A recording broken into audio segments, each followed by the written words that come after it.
you were cool. Okay, I am too. All right.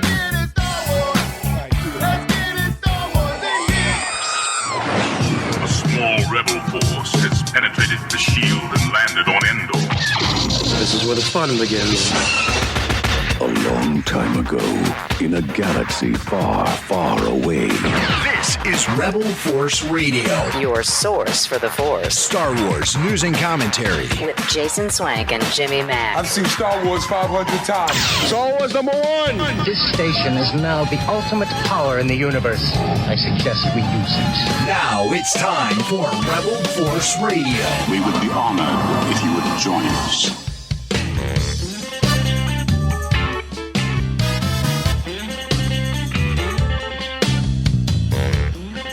Man, he timed that perfect. Jimmy Mack stepping away from the microphone right as we're going live.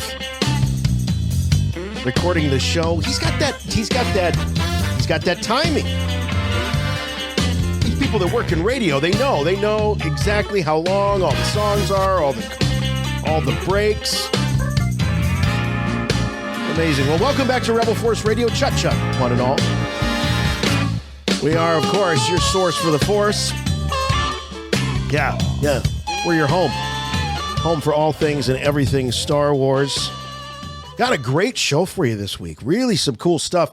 We're going to talk about the binging habits, apparently, of Hayden Christensen and Ewan McGregor. Yeah, they're doing their research for their big returns as Obi-Wan Kenobi and Anakin Skywalker. Plus, Rupert Friend. Yeah, you have to say it like that, too, by the way. Rupert Friend.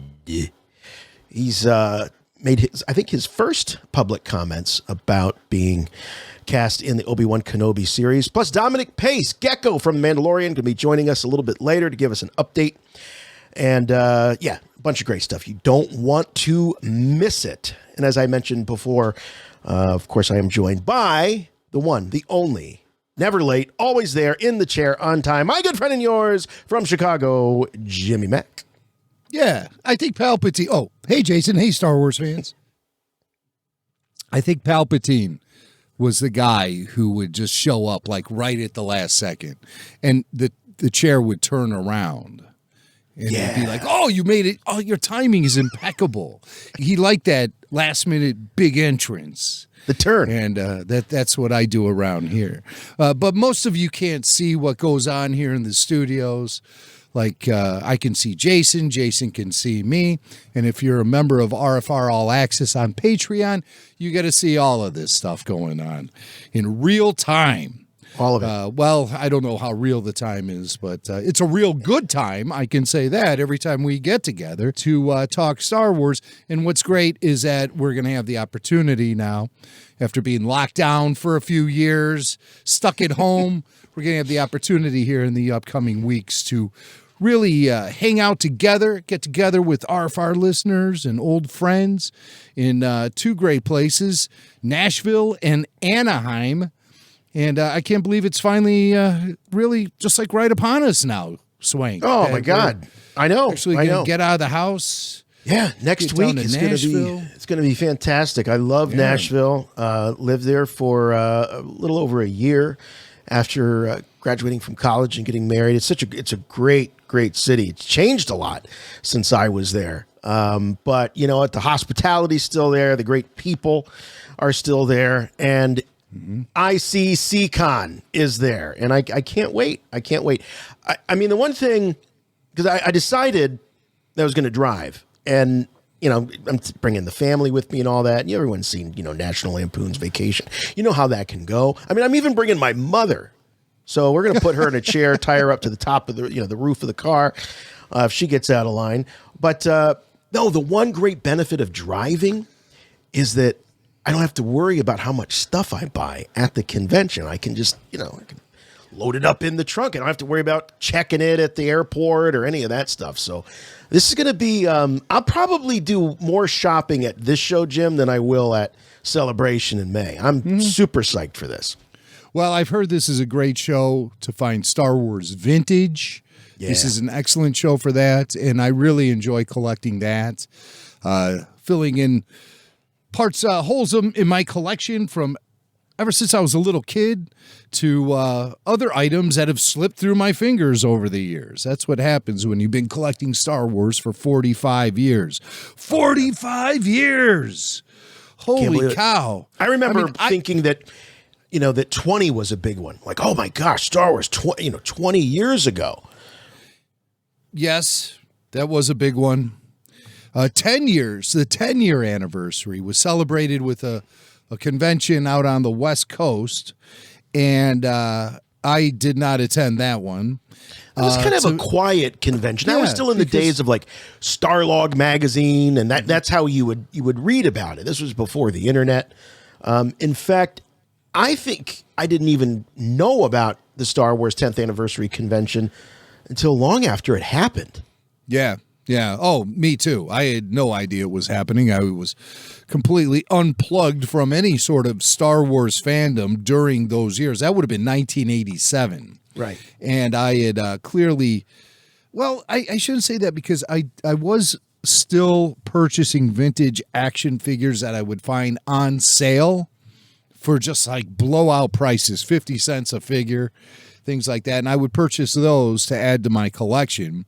But I was just a kid working weekends. I wasn't making much money to begin with. But I was actively purchasing toys my junior and senior year of high school. But Star Wars still wasn't really prevalent in my life at that time. I had actually moved out of my parents' house before I even graduated from high school. So I had left everything behind. I was traveling very light. And it wasn't until I settled down with my then to be future wife, Wendy, when I finally went home and got my Star Wars stuff. Well, that's how you know you've officially become a grown-up, when you get your Star Wars toys out of mom and dad's house. Right. That's how you know you're settling down. That's right. And also it was just the timing of it, because the Power of the Force 2 figures were being released in the mid-90s. And I knew I wanted to get into collecting those. And I had met a guy who was very active as a toy collector, and he was taking me then to toy shows, and the rest is history. But that 10th anniversary convention, Star Wars was hardly on my radar at that time. It wasn't on anyone's radar at that time. In fact, that was Star Trek The Next Generation was really taken off at that time. It was just starting to. In fact, that convention was the site of the only meeting between George Lucas and Gene Roddenberry, and our buddy Dan Madsen was there to see it in person. I think Dan actually took the photo. If I remember, he took the only photo. Right. The only photo of those only pic. Cameras weren't really everywhere like they are now. They weren't omnipresent like Big Brother is now. Right. But right. But that was a really interesting sort of event. And now here it is all these years later, where these kind of conventions have really become something of just it's a normal part of fandom. I'm really looking forward to getting together with everyone at ICC-Con, filling in those holes in my collection. RFR will be on the podcast stage from 1 to 2 p.m. on Saturday afternoon, prime time Saturday afternoon. We're going to get that podcast stage. I know a lot of Rebel Force Radio listeners are going to be traveling out to Nashville to hang with us. I've always wanted to do a live podcast from Nashville. I love Nashville myself. I have a few haunts there I want to haunt. You've been there enough times. You have haunts. I do. I want to see. I want to see City Slicker Jimmy Mack from Chicago. I want to see you honky tonkin'. Oh, I want to see you honky tonkin' downtown Nashville, Music Row. That's easy for me to do. I mean, that's part of my blood. You forget that while my dad's side of the family is from Chicago, my mom's side of the family is from northern Mississippi. Yeah, so I've been to Nashville many times. Many times. It's a great place. So looking forward to seeing everybody at the show. And that's not all. We no sooner get home, get unpacked, and it's time to hit the road again. This time through the skies. Yeah, flying into Anaheim like so many Star Wars fans will be doing for Memorial Day weekend. And the RFR Rooftop Bash is going to kick off everything Wednesday night, May 25th. Will be on the top floor of the Grand Legacy Hotel directly across the street from Disneyland for the RFR Rooftop Bash Anaheim 2022. The rooftop is a bar called The Fifth, and we will be taking over The Fifth. I've been in contact with them recently. We're working on Star Wars-inspired cocktails to sell at the bar, and I have good news. I have submitted to the head bartender at The Fifth the blue milk cocktail recipe that was so popular at RFR Live on the South Side from Alulu back in 2019. Yes. Paul over at Alulu texted me the recipe. And top secret stuff. It's a spectacular drink, man. Spectacular drink. And we hope those will be flowing at the bar on the 5th, on the 25th of May. And there's going to be a live RFR podcast, photo ops with Puppet Lando, Disney fireworks directly across the street. Confirmed, there will be fireworks that night. The schedule for all of that stuff was released barring any recently. weather, you know. Well, yeah, of course. There are other factors outside of our control, as we've stated many times, because we don't want to be blamed if Disneyland makes a executive decision without conferring. I was promised fireworks at this thing. And we're going to have some special guests. Jason, I haven't told you this, but there may be someone who contributed to some on-screen work in the original trilogy who might be setting up a table to sign autographs. Wow. So, we might have an exclusive autograph signing. I haven't talked to you about this yet. And other special guests will be in attendance. I just am kind of jumping out of my skin now at this point. The weather is getting nicer. So many pandemic restrictions are being lifted across the nation. Yes. And we can now might actually be able to wearing masks. I was going to say we're going to be able to talk to each other on the flight without being all masked up. Yeah. Jason, are your ears popping like mine? What? Are your ears popping like mine? What? I remember the last time we flew out west, and it felt like the shortest flight ever because it was just like nonstop talk, show prep, a lot of catching up to do. Imagine now if we haven't seen each other for 2 years. Yeah, it's going to be spectacular time. Everyone's excited. The Babu freaks, they can't wait. They're freaking. The Babu freaks are freaking. I can confirm this, that we actually do have freaks freaking.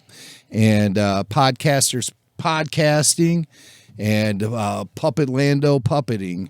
And it's all going to be happening at the RFR Rooftop Bash. Only Puppet Lando can make puppet a verb because nobody puppets like Puppet Lando.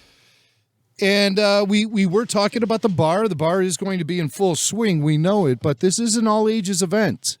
If you haven't tuned in to RFR over the last couple weeks, maybe you missed the news that the RFR Rooftop Bash is now available and accessible to all ages. Tickets are available now. RebelForceRadio.com is the place you want to go. Just look on our homepage. You'll see the Rooftop Bash logo. Just click on that, and the next thing you know, you are going to be in possession of tickets for this incredible, incredible event that's going to be happening. Live RFR, doors at 6, show at 7, fireworks at 9:30, and blue milk all night long. I love it. You must contact me. Play back the entire message. What message? Message, Optimus, the message. The Emperor commands you to make contact with him. It's a trick. Send no reply.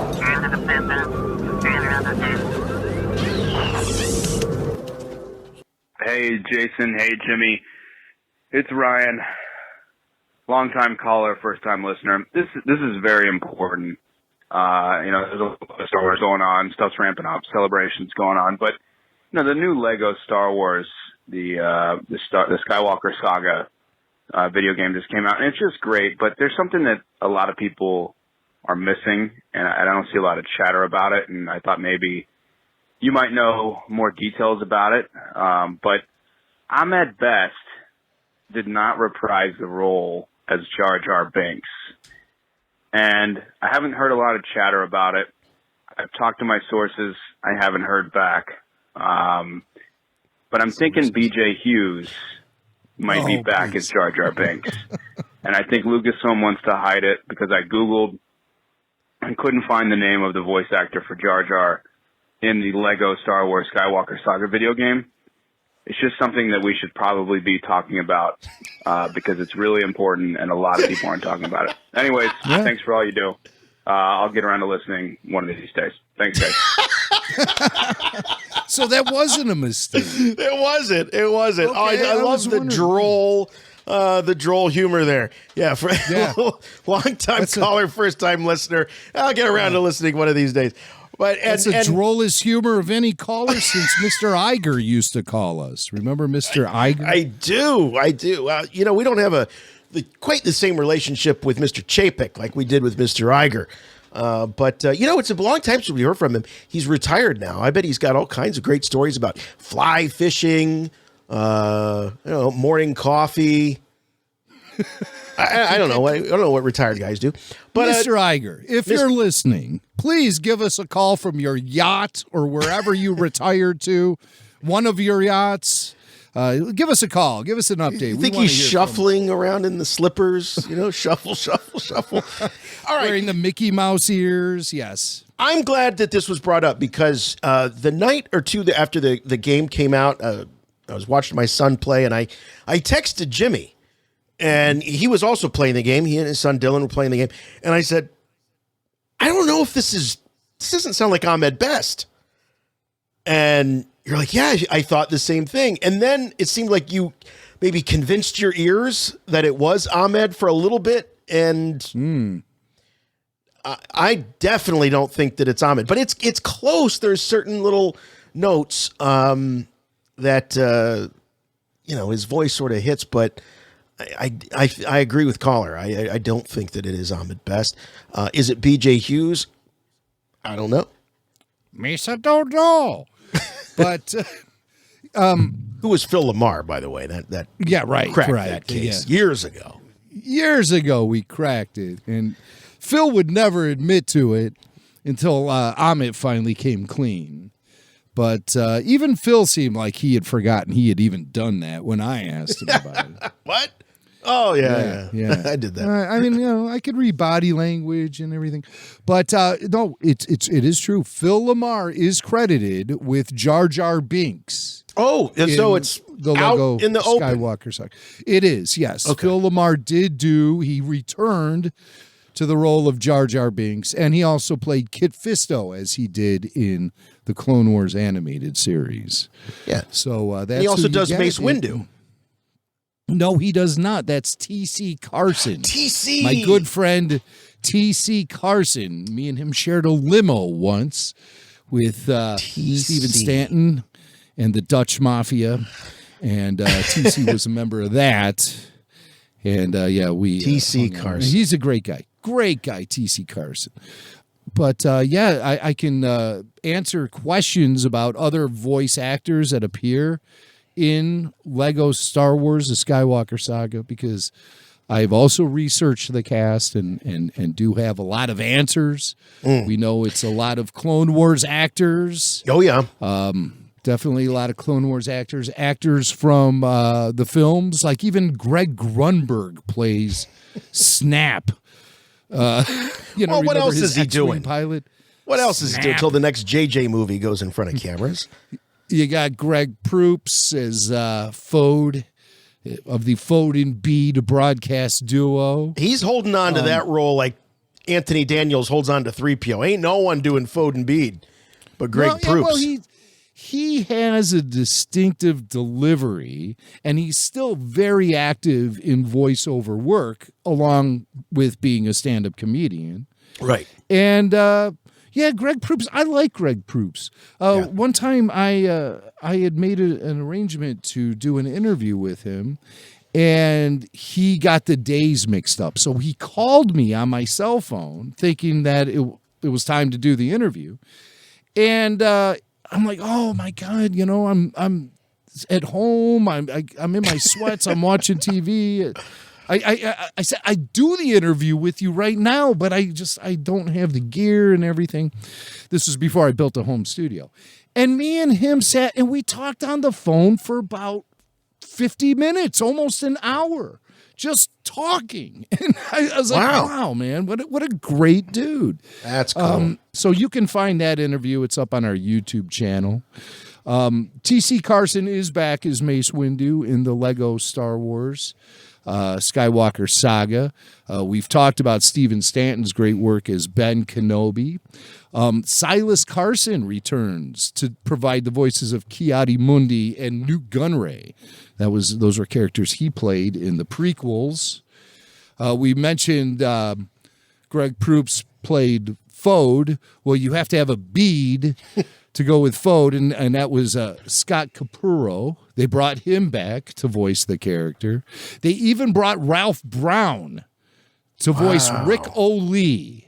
Ralph Brown, who was a guy who, by most accounts of what we've heard from behind the scenes, very miserable with any sort of connection to Star Wars in his career, which is so weird. But we've heard stories about Ralph Brown over the years. Naomi Aki came back to play Janna from The Rise of Skywalker. Mark Dodson, the laugh of Salacious Crumb, redid some of his work. They even got Leanna Walsman to be Zam Wessel from Episode 2. The funny thing is when I look at such a massive list of voice actors going into one project, I have to wonder if any of this stuff was just like lifted from original dialogue recording for the films and just placed into the game. Well, Daniel Logan is credited as Boba Fett here, so I can imagine really hear any dialogue from Daniel as Boba Fett. He was just doing the typical Lego grunting, right. And that was distinctly Daniel Logan. I could tell. So the authenticity, is really means a lot with this. You can't just have anybody grunting and groaning. It's got to be really Daniel Logan channeling his inner 12-year-old. And I've heard Daniel Logan grunting and groaning plenty of times in real life, too. Jay Lagaya is in the cast. Mm-hmm. But good point. That doesn't necessarily mean that they recorded new dialogue. I think in every instance, right? Yeah, I was wondering about that. I did notice Brian Blessed is Boss Nass, right? And that to me, yeah. You can't just replicate that. That's magic. The spitty jowls. The spitty jowls. I actually isolated that, and I have that in my sound files as a sound effect. It just says Boss Nass Spitty Jowls. That's what I titled it. I don't know what they call it at Skywalker. Well, that was his nick. That was Boss Nass's nickname in college. Yeah, right. Yeah, get old Spitty Jowls. That old Spitty Jowl. Ain't he something? But yeah, Lego Star Wars Skywalker Saga, a lot of work went into it. A lot of love went into the production of this game. Man. And I think a lot of people are responding with just as much love for the game, because I haven't heard anybody say a bad thing about this video game. No, it's so much fun, and it's so accessible. You don't have to be a real gamer to enjoy it. You can be a novice gamer. If the last game you played was Super Mario 3, I think you can handle. Lego Star Wars. Space Invaders. A lot of fun. Well, that's going way back. All right, I think you can. Some of us go way back. Some of us go way back, son. Yes, sir. Yeah, no, it's a lot of fun. All right. So, do we have time? Can we do one more voicemail? Oh, just because sure, I had so we could much do another one. I thought we were going to go into MeUndies. Well, some of us are already in MeUndies and loving it. But as long as you bring it up, let's talk about MeUndies for a second. Oh, okay. MeUndies is back and better than ever. We have Star Wars underpants from MeUndies. And they showed up in my mailbox last week. And if I could squeal in delight, I think I did. Actual squeal. Squeed? No, I did not. Dude, I don't squee. Okay? I do not squee. Don't you ever insinuate that I squee, because I don't squee. But sometimes I squeal like a pig. And you know, because I love Star Wars and I love MeUndies. And now we have MeUndies collaborating with Star Wars, and there are prints featuring your favorite characters from the saga. I mean, it's the perfect thing to wear if you're actually going to go and binge episodes of The Mandalorian or Book of Boba Fett, or watch Star Wars while you're wearing Star Wars. And that's the best way to do it, because MeUndies, very soft, very comfortable. You have so many great limited edition Star Wars prints, Lightspeed and Rebel Squadron. MeUndies been with us for a while, and I am honestly a huge fan of their stuff. It's I don't know if this has been scientifically proven, but I find MeUndies to be most resistant to skid marks. And that's something I really look for. That's something I really look for in underpants. You went there. You went there. All right. Fair enough. Well, welcome to my reality. Well, I love them too, and I've said this before that I have in my bathroom, I have the big drawer stacked with undergarments, and I find myself rifling through to find the pairs of MeUndies, because they really are extra special. I mean, not just the cool Star Wars prints, which are amazing, but they just feel right. They fit better than others. And, one thing that I also really like about them, I've noticed, is that, how sometimes, because I wear like the boxer brief style, that's my preference. And a lot of times when you put your pants on, they start riding up, and you might as well be wearing the briefs. But the MeUndies don't. They hug in the right spot. They're loose in the right spots. They really are fantastic. Socks are great too. I mean, they've got bathrobes, they've got socks. I mean, if you're wearing it under, then they got you covered. Literally. Yeah. Even loungewear, dog hoodies. How great is that? All sizes, extra small to 4XL. If you want to wear it, they will make it fit you. And MeUndies has a great listener for RFR listeners. Any first-time purchasers, you get 15% off. And undies shipped right to your door. 50% off your first order and 100% satisfaction guarantee.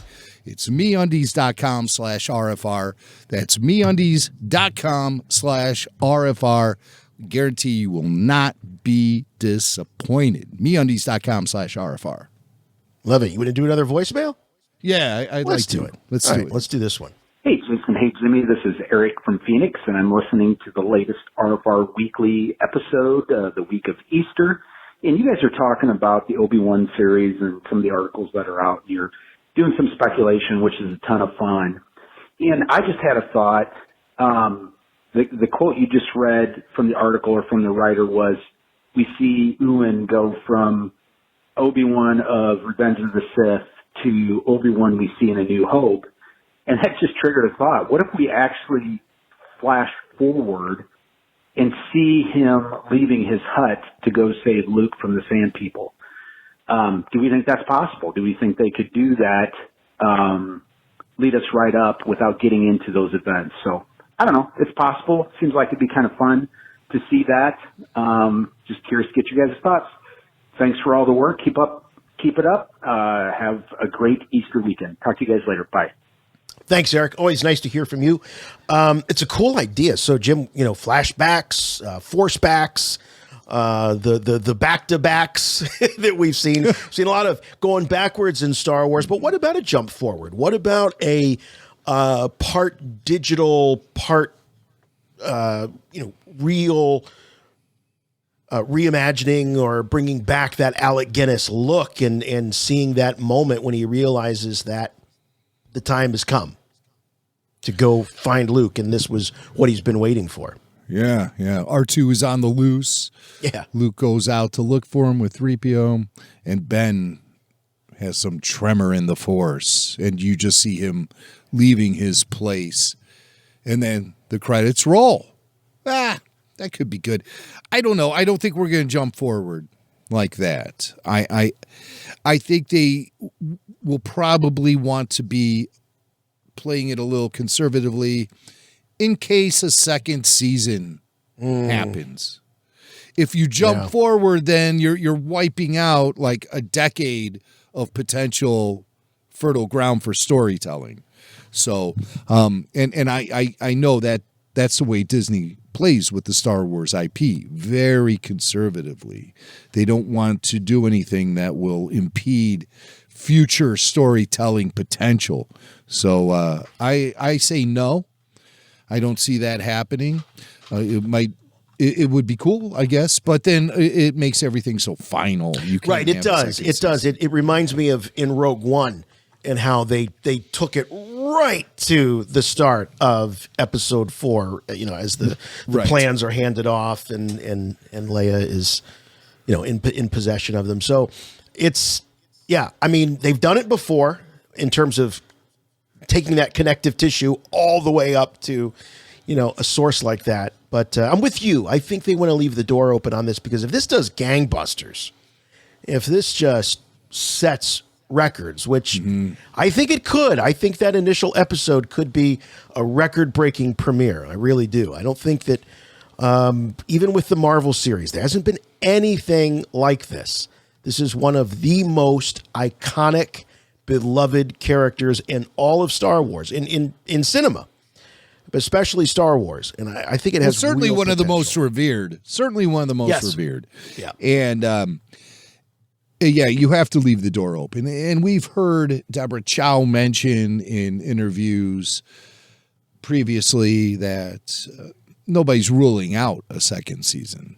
So I think that's our biggest clue right there. Although none have been greenlit.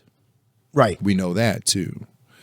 But we'll see. We're going to find out very soon. We're about a month away. Yeah. Yikes. A month away to Kenobi. 36 Fantastic. days, 2 hours, 11 minutes, 53 seconds as we record this. We record this. Yeah. So more like 34 days as you hear this. So it's going to be a lot of fun. We'll be out in Anaheim. I believe the plan is to do a late night live after show after those first 2 episodes air. Yeah. Should be pretty exciting stuff. So we knew that this would be the busiest year for us as Star Wars fans. And I've yet to feel the real blunt impact of that. I think we're about to. Book of Boba Fett kept us busy, but then now Obi-Wan's going to happen. And then I think dominoes will keep falling. I am shocked we have not heard a premiere date for Bad Batch yet. I'm just really surprised by that.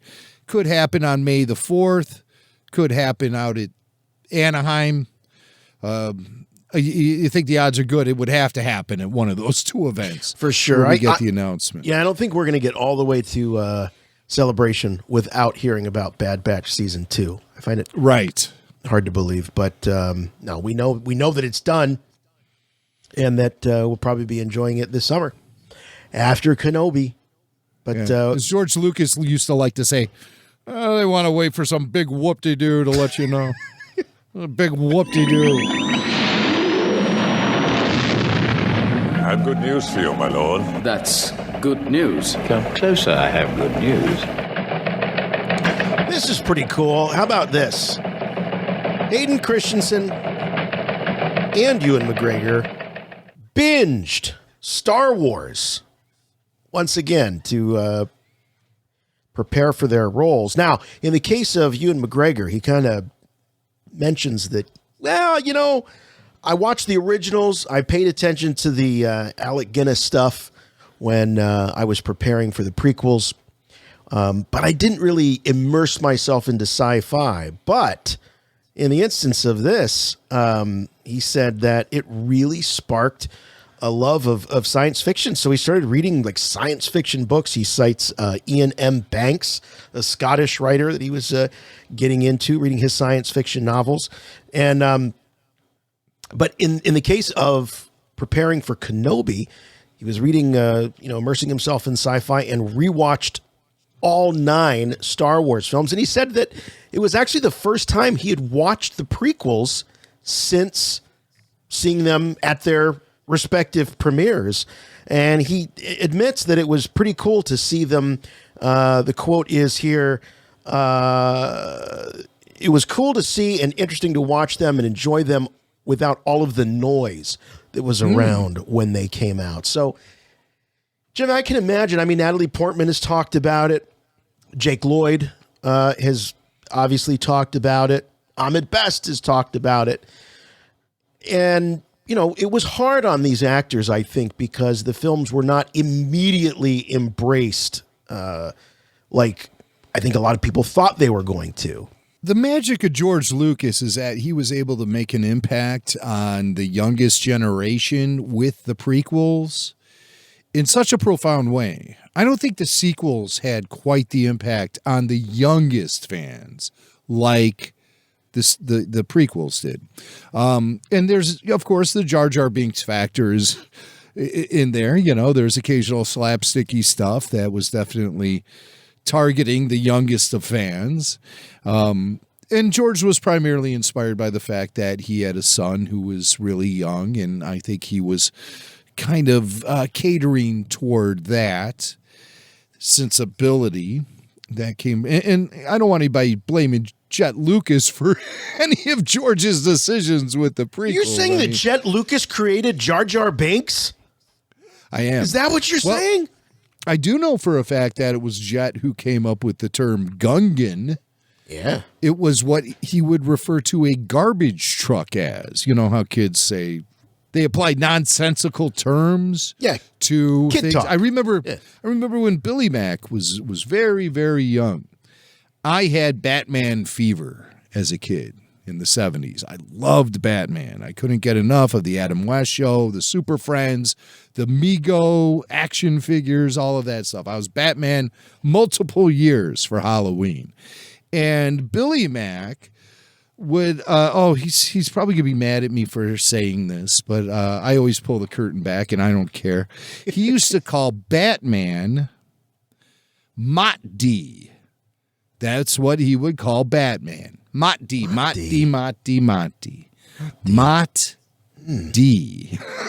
Now, that sounds like the name of, like, an alien species from the Mos Eisley Cantina. He's a Mott-D. But that's what Billy used to call Batman. So he's going to be mad at me for mentioning that. Everyone, when you see Billy in Anaheim... Oh, here you go. Approach him and say, "What up, Mott-D?" and see how he reacts. See, that's what's going to happen. And then all weekend, I'm going to have to listen to Billy say, "Why'd you have to go and say that? Why'd you have to say that on the show?" Because every once in a while, I like to remind Billy who the big brother is. Yes. And so the more things change, the more they stay the same. But Mott-D, it was very famous in my house. Mott-D. Yeah, but of course, Jet would have probably said Gungan rather than Gungan, because that is the Lucasian pronunciation of Gungan. Gungan. Yeah. But I could have spelled it Googun, but I spelled it differently just to mess with those fans. And so I love trolling have him. his own. Yeah, right. I love trolling him. Say it the way he wants. But McGregor says that he watched all 9 films. He didn't say 11. So, sorry, Rogue One and Solo, but all 9 films, he says, just to get back into that world. So he had to see, and it's important to not just know where the backstory of your character, but you want to know the progression. So he's probably watching. Jimmy's watching the sequels to find out if that young Jedi girl is his granddaughter. He was probably on the edge of his seat. Boy, he's going to be disappointed. But Palpatine, I mean, I don't have hang-ups with Rey being a Palpatine. I honestly don't. Because I loved the Dark Horse, Dark Empire comic series. Loved it. And The Rise of Skywalker is very influenced by that comic book. I just don't like overthinking it. And I think that's the healthiest way to approach it. Don't overthink it. Just let it kind of wash over you. And go with the flow and just enjoy Star Wars. And that's I still stand by my initial reviews for all of those sequel films. To this day, I will always stand by my initial reviews. Having to live up to those initial reviews, though, me and the films themselves have a really hard time doing it. But I still maintain that is a time capsule, and I want their those initial reviews. That's all they are. The initial reviews. I want them to be the They're not my quintessential- definitive review. Well, I want them not to for me. I for I my wouldn't consider it foundation. My definitive. It's been hard because of all the discourse surrounding the sequel films has really done one hell of a job at transforming them for just about everyone. And that's unfortunate. I wonder how future generations will feel about them. And I just am so impressed with the way the prequels have aged. Yes. And I had predicted that for a long time, that these prequels would age well. I think George did a good job at targeting the young audience for them. And I think that young audience now are adults in their late 20s, 30s. And these are fans who think nostalgically about episodes 1, 2, and 3. They look at those Darth Maul red action figure cards, and it's like, wow, that's nostalgia. I feel a little nostalgia for some of that stuff myself. So I get it. It was the second coming. It was the second coming of Star Wars for us. The first coming for the fans that were, as you say, just kids growing up. Yes. And taking their first steps into that larger world, that's for sure. But Hayden Christensen, he went a step beyond. He had to outdo Ewan McGregor. Not only did he watch the Star Wars films, he went back and he said that he watched the animated shows, Clone Wars and Rebels. Mm-hmm. Quote from Hayden Christensen, he says, it was interesting. They did a lot with these characters in those shows, and they did further explore the relationship. There was interesting stuff there to learn about. It was great fun getting back and re-immerse yourself in the world that just continues to grow and become more and more vast. So I got to tell you, man, I think they missed a golden opportunity. I mean, you talk about reaction videos. I would have loved to have seen reaction videos of Hayden Christensen watching Clone Wars and even Rebels, you know. They could have live streamed him watching these. They could have sold tickets. Yeah, right. To this. I would have loved to. Hayden Christensen's going to watch the Mortis trilogy. Incredible. But no, that's cool. I like that they're re-immersing themselves. And another thing that's sort of interesting is I went around. I was just looking to see, okay, Hayden Christensen and Ewan McGregor. I was looking for a photo of the two of them together. And they have not been photographed together since any of this Kenobi. Really? Yeah, they have not been photographed. You know, Ewan talks about their reunion. Yeah. Where it was during the pandemic, they were wearing masks, they were walking around a park catching up, and he says they had not seen each other. They've kept in touch over text and things like that, but they have not seen each other since they, I think, since probably all of the press for episode 3. So it's pretty cool that we're going to see, you know, when we watch the series, it's going to be the first time we're actually going to see them together, unless they release, you know, some sort of behind the scenes something, which they might. I would suspect that there will be some sort of behind the scenes. Oh yeah, something shown at Star Wars Celebration. There will be a Kenobi panel. Yeah. I'm sure there will be a Kenobi panel, and there is a live action panel that will be happening on the first full day of the convention on Thursday. Have they released this information? Oh, yeah. And it's going to feature, you know, Favreau, Filoni, other players and creatives involved with Kenobi, probably Andor. they'll probably be dropping bombshells at that one, just really about release dates and stuff. Right. But I love the idea of Hayden watching all the shows and everything, just to one up Ewan McGregor. Yeah. When I left you, I was but the learner. Now I am the master. Because I watched every episode of the Clone Wars and Rebels. You only watched the live action films. So, Ewan, what did you think about the Mortis trilogy? Really makes you think, huh? Or the World Between Worlds. Who is Ahsoka? Okay. Well, enough.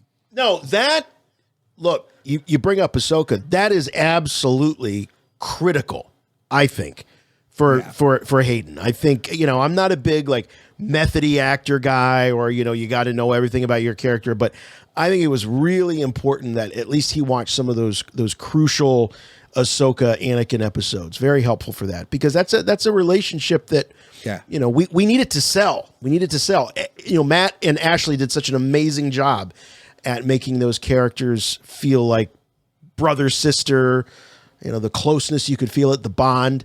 So Hayden and Rosario have some big shoes to fill, I think. Right. Of course, Hayden is slated to be in the Ahsoka series as well as Kenobi. Right. So that research is probably much more essential to him as he's considering returning to Star Wars in 2 different series, not just Kenobi. And so that makes a lot of sense to me. And the excitement is really building toward this series now. It's really going to be happening, and it's just going to be amazing. I just fingers crossed. Of course, as we do. I was talking to somebody today, big Star Wars fan. We were both like, can't wait for Kenobi, and then the pause. I hope it's good.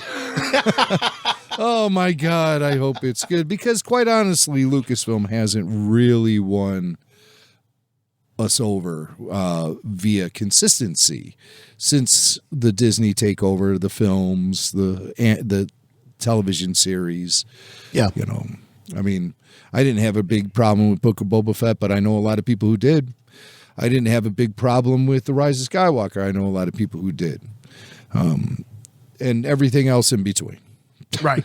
A lot of people don't have a big problem with Solo. I do. So, I mean, you can't please all the people all the time, but a little consistency would really be nice with this franchise now. And I think this is a really good opportunity for them to establish that with all the streaming series that are happening this year. Is Rogue Squadron still on the schedule for a December 2023 release? I'm hearing it is. Wow. And the that's clock really is ticking. interesting. I mean, we're already almost a midway point in 2022. I'm hearing it is within people at Disney, but I'm also hearing that Lucasfilm licensees were being exposed to Rogue One hype until some point last year, when all of a sudden it just disappeared, about midway last year. And I'm hearing licensees aren't hearing jack about Rogue Squadron. Yeah. And of course, it's been publicized, all the road bumps that have appeared in Patty Jenkins' career. Everything from her leaving the Cleopatra film to Wonder Woman getting fast-tracked, the second sequel to that getting fast-tracked, and conflicts with the Rogue One production and how she wasn't Rogue Squadron, Rogue Squadron, all these rogues, and how they're not meshing Lucasfilm and Patty Jenkins' camp. There's some disconnect there. So we'll see. Again, looking forward to the end of May for maybe some answers to be revealed to us. Yeah. Hey, keeping things on a Kenobi beat, we've got a story here. Rupert Friend was at the... I just have to say it that way. He was at the world premiere of Netflix's Anatomy of a Scandal.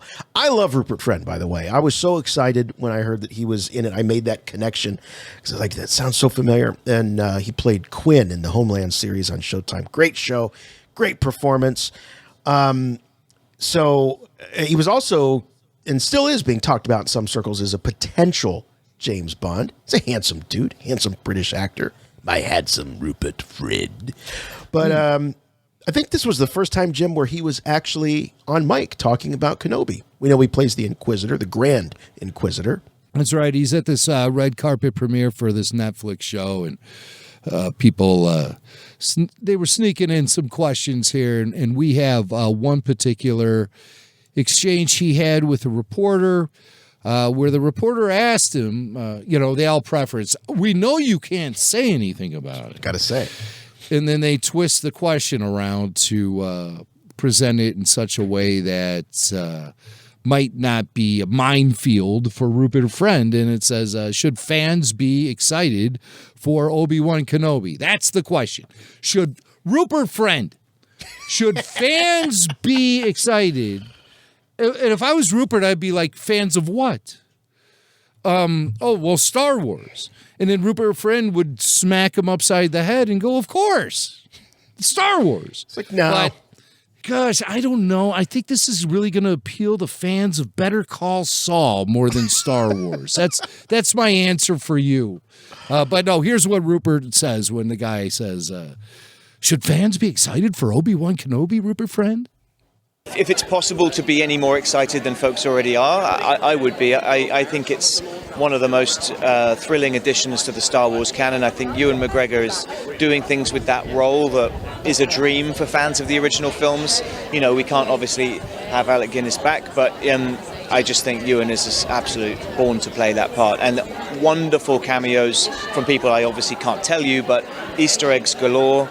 And it's a thrilling ride. Ooh, cameos. Yeah, I love it. I love what he's saying there. And Easter eggs, Jason. And Easter eggs. Well, we're just on the heels of Easter here. The aftermath of Easter. Well, that could mean a lot of things. Now, when he talks about cameos, you could look at it a couple different ways, Jim. You could look at it as cameos of characters, Star Wars characters, in-universe cameos. Like...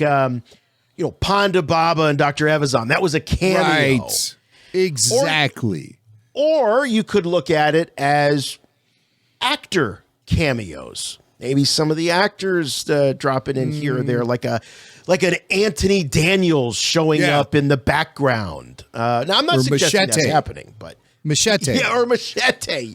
Yes, that kind of cameo. Absolutely. People borrowed from other franchises and things. He says cameos and Easter eggs, and I think there's a connection between those two. When he's saying that there's going to be cameos, like you'll see Hammerhead or you'll see Han Solo, who knows? But I think that's what he means, is cameos within the Star Wars universe. Not necessarily like, Christian Slater is going to be in this show. Like they did with the Star Trek. Remember when they snuck in? Man, that's a deep cut. Yeah, Star Trek 6, The Undiscovered Country.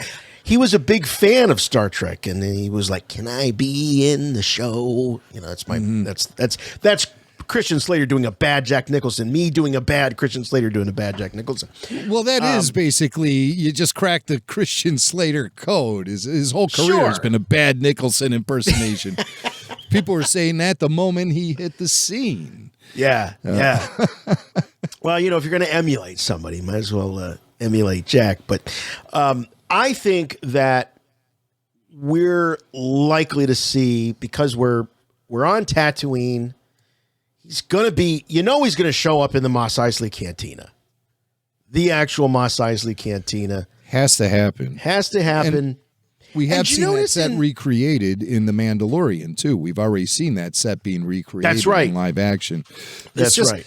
He says that line, "This place can be a little rough." Right. I want him to discover that. That's what I've always wanted to see. And I felt like that was going to happen in the prequels. And that's what I love about a series like Obi-Wan Kenobi, is it can recognize and realize some of those missed opportunities from earlier Star Wars films. Right. And I love that. Something else too, Jim. I don't know that we've really talked about this much, but the line when he is talking to Luke, and after he has that scuffle with Evazan, he says, "Chewbacca here knows of a pilot," and there's a familiarity to it. He doesn't say, "Oh, this Chewbacca guy." He just, I just makes me wonder if, he's seen Chewie hanging out at the Mos Eisley Cantina before. I was always under the impression that Bo Sheck introduced Ben to Chewbacca. Could be. It's so funny that this is coming up, too, because I was just thinking about this yesterday.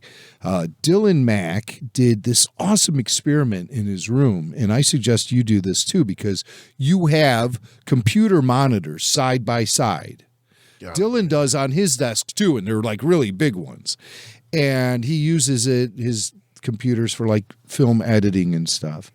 And he did this really amazing experiment last night. We watched the original Star Wars. It was specifically the Harmy's despecialized version of the original New Hope. I don't know if you're familiar with these despecialized versions, but very, very nicely cleaned up prints of the original edits of the original film. And so he put that on the screen on the left and put the Disney Plus McClunky on the other screen. And we watched them side by side in perfect sync. He was able to sync them up perfectly. Wow. Now, there were scenes where, like the Jabba the Hutt at Docking Bay 94 or Red Leader talking to Biggs and Luke on Yavin, where we'd have to pause the original one because this was extended deleted scenes added into the films. And so that would happen. But we sat there and watched them side by side. It was the coolest experiment I've ever done. I mean, it just happened. There was no plans for this to happen. Wow. I was in there talking with him, and he just put them up there. And he was already watching A New Hope when I came in. And I think he was sort of doing this on his own. And by the time I got there, it was right when the droids had landed on the escape pod on Tatooine. And he put them up there, and I was just sitting on the floor watching it with him for a while, and then he made me a nice place to sit on his bed so I could sit there and watch it with him. And we watched the whole damn thing together that way. That's and it great. It was like, wow, it's like Star Wars in stereo visually, where I'm trying to make my left eye look at one screen and my right eye look at the other screen. Yeah. I had always thought that there were just so many profound changes made to A New Hope via the special edition. But when I watched them side by side like this, I noticed that he had a very deft touch with the way he did all of this. And he didn't really extend So it wasn't ham-fisted like some No. It was clumsy. It was McClunky, you might say. Oh, no. Well, the McClunky that's a piece of work. But for the most part, it's very consistent the way he edited these special editions with the whole flow of the original film. The flow was never broken. And for a large part, the two versions synced up almost perfectly all the way through with obvious changes. But that was really a lot of fun to sit there and watch all that. So you recommend this if you have the means, if you have the ability if you can do it. I've never done it before. I mean, for all I know, there's already a YouTube video out there that has a split screen and you don't even have to do the work like we did. Right. But it was a really interesting experiment. I'd like to do the other films of the original trilogy that same way. Which do you think has the most changes? I'm sure someone's gone through. Well, A New Hope definitely does. Because just the way it was cleaned up, that print was cleaned up so... you would consider that a change? Yeah, I consider that a big change. However, I prefer the Harmies because it has brighter, bolder colors. There's a certain dullness to the special editions as they're on Disney Plus. And I think it's just to sort of establish consistency visually between the original trilogy and the prequels. And so there's just this, the colors pop much more. I agree. I do think by saying that, there's a muted color palette, I believe. more muted than I remember as a kid watching these on VHS even. A lot of it is there's heavier blues in the color spectrum in some shots. There's heavier reds in the color spectrum. Whereas I feel like it blends. It pops more with that despecialized version. Yeah. But it also does reveal maybe more of an illustrated look to the matte paintings. They look maybe a little more illustrated, but not bad. I'm not saying bad.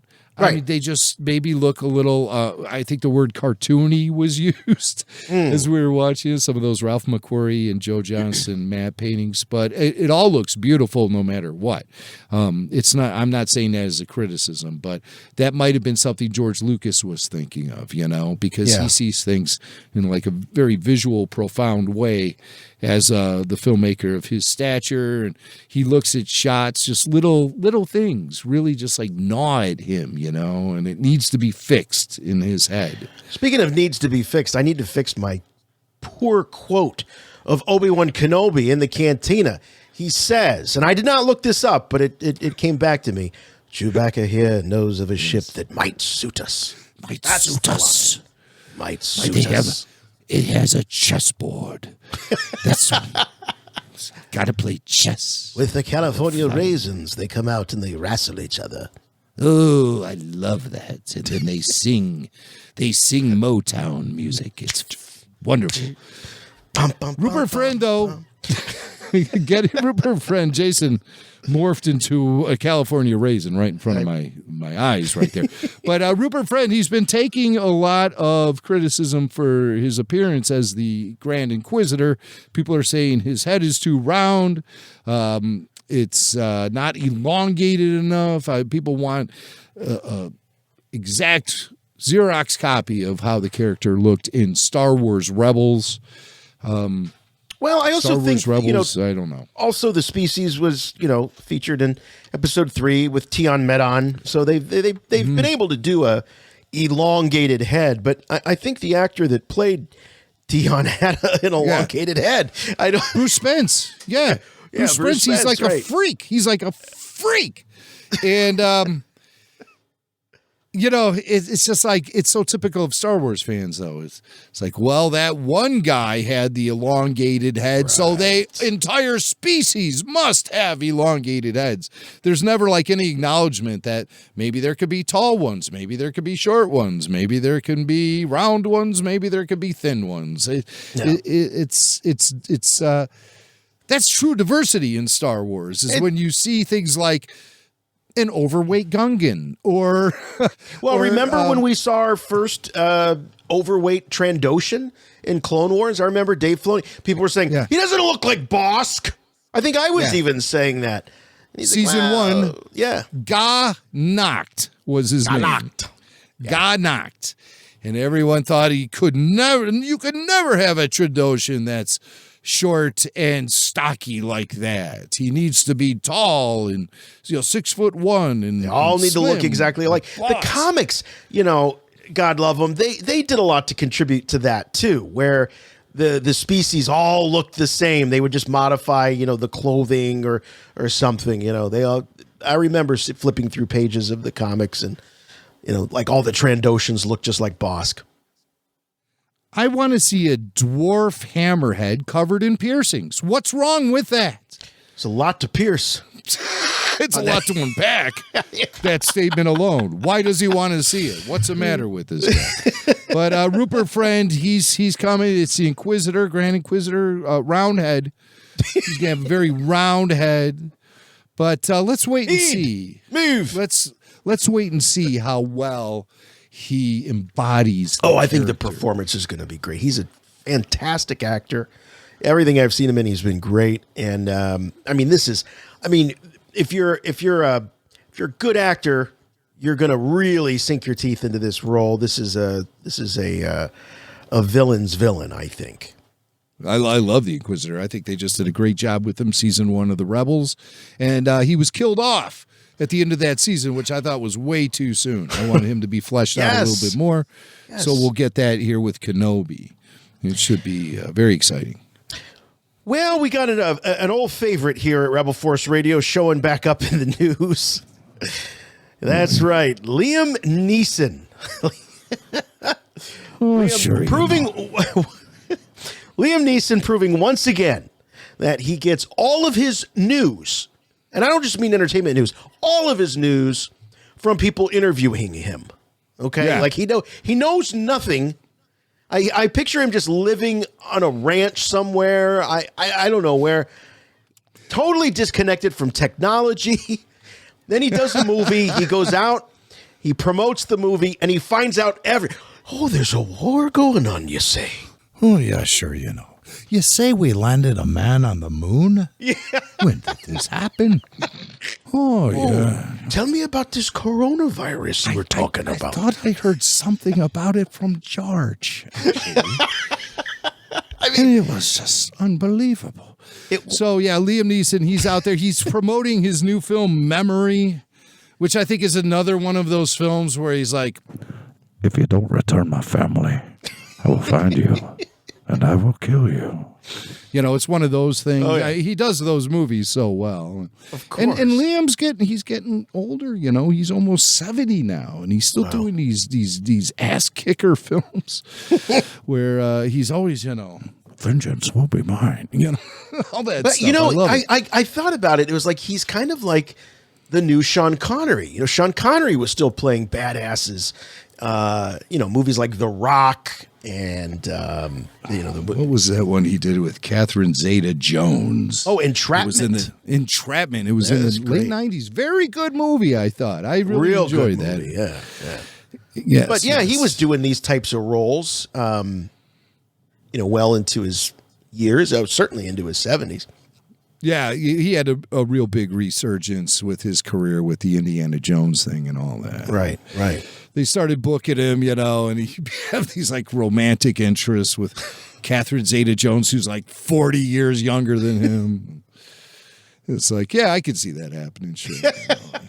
Well, then art imitates life, or life imitates art. Then she goes off with Michael Douglas, who literally was 40 years older than her. And they're still together, those crazy kids. Anyway, back to Liam Neeson. Jim, it wasn't that long ago. I just want to say or remind people, it wasn't that long ago. I think it was back in. There's a date on this story that Liam was once again out on the road promoting his movie, talking about that he'd returned to Star Wars, but he wondered if the franchise is starting to fade away. We were covering that. He was very concerned about that. Yeah. And they were asking him what was really incredible is they were asking him what he thought about the Kenobi series that was coming out and all of that. And he says, I'll be honest with you, I haven't heard that at all.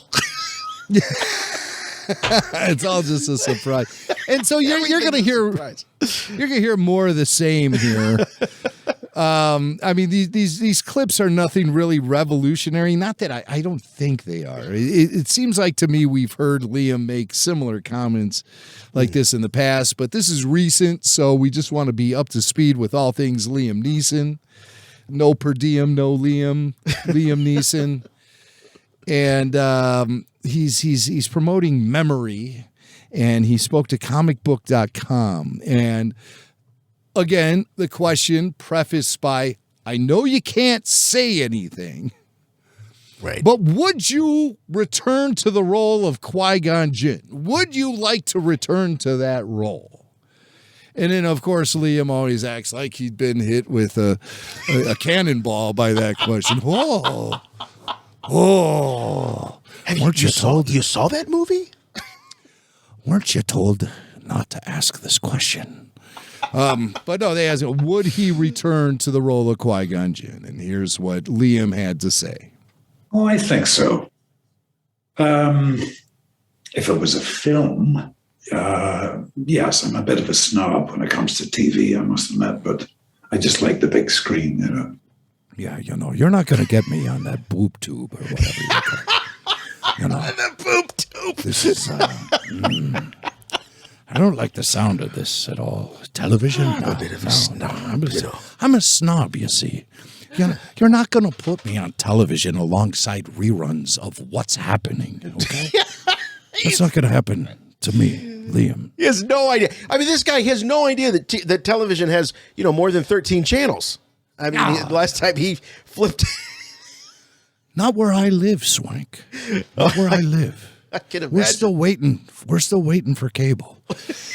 Oh, yeah, sure, But so, yeah, no, he's a snob. He's not going to do television. He's like, Liam. Oh, yeah, I really threw him off the scent with that comment. They're never going to figure out. Hey, Liam, when you do these interviews, could you, it was really well done, but could you not insult Disney Plus and the medium? I mean, we want people to watch this. No. It all works, you see. I throw them off the scent. I say I'm a snob, Look, I'm a snob, Look at me. Well, we want people to like you, Liam. We want people to still want to watch you on TV. It's all ruined. I come in, I'm smoking the Marlboros. People are instantly repulsed. And I like to keep it that way,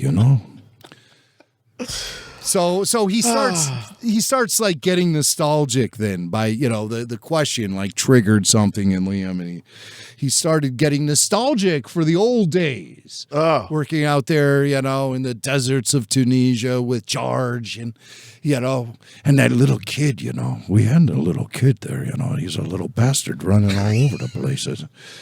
He just stole my cigarettes, he did.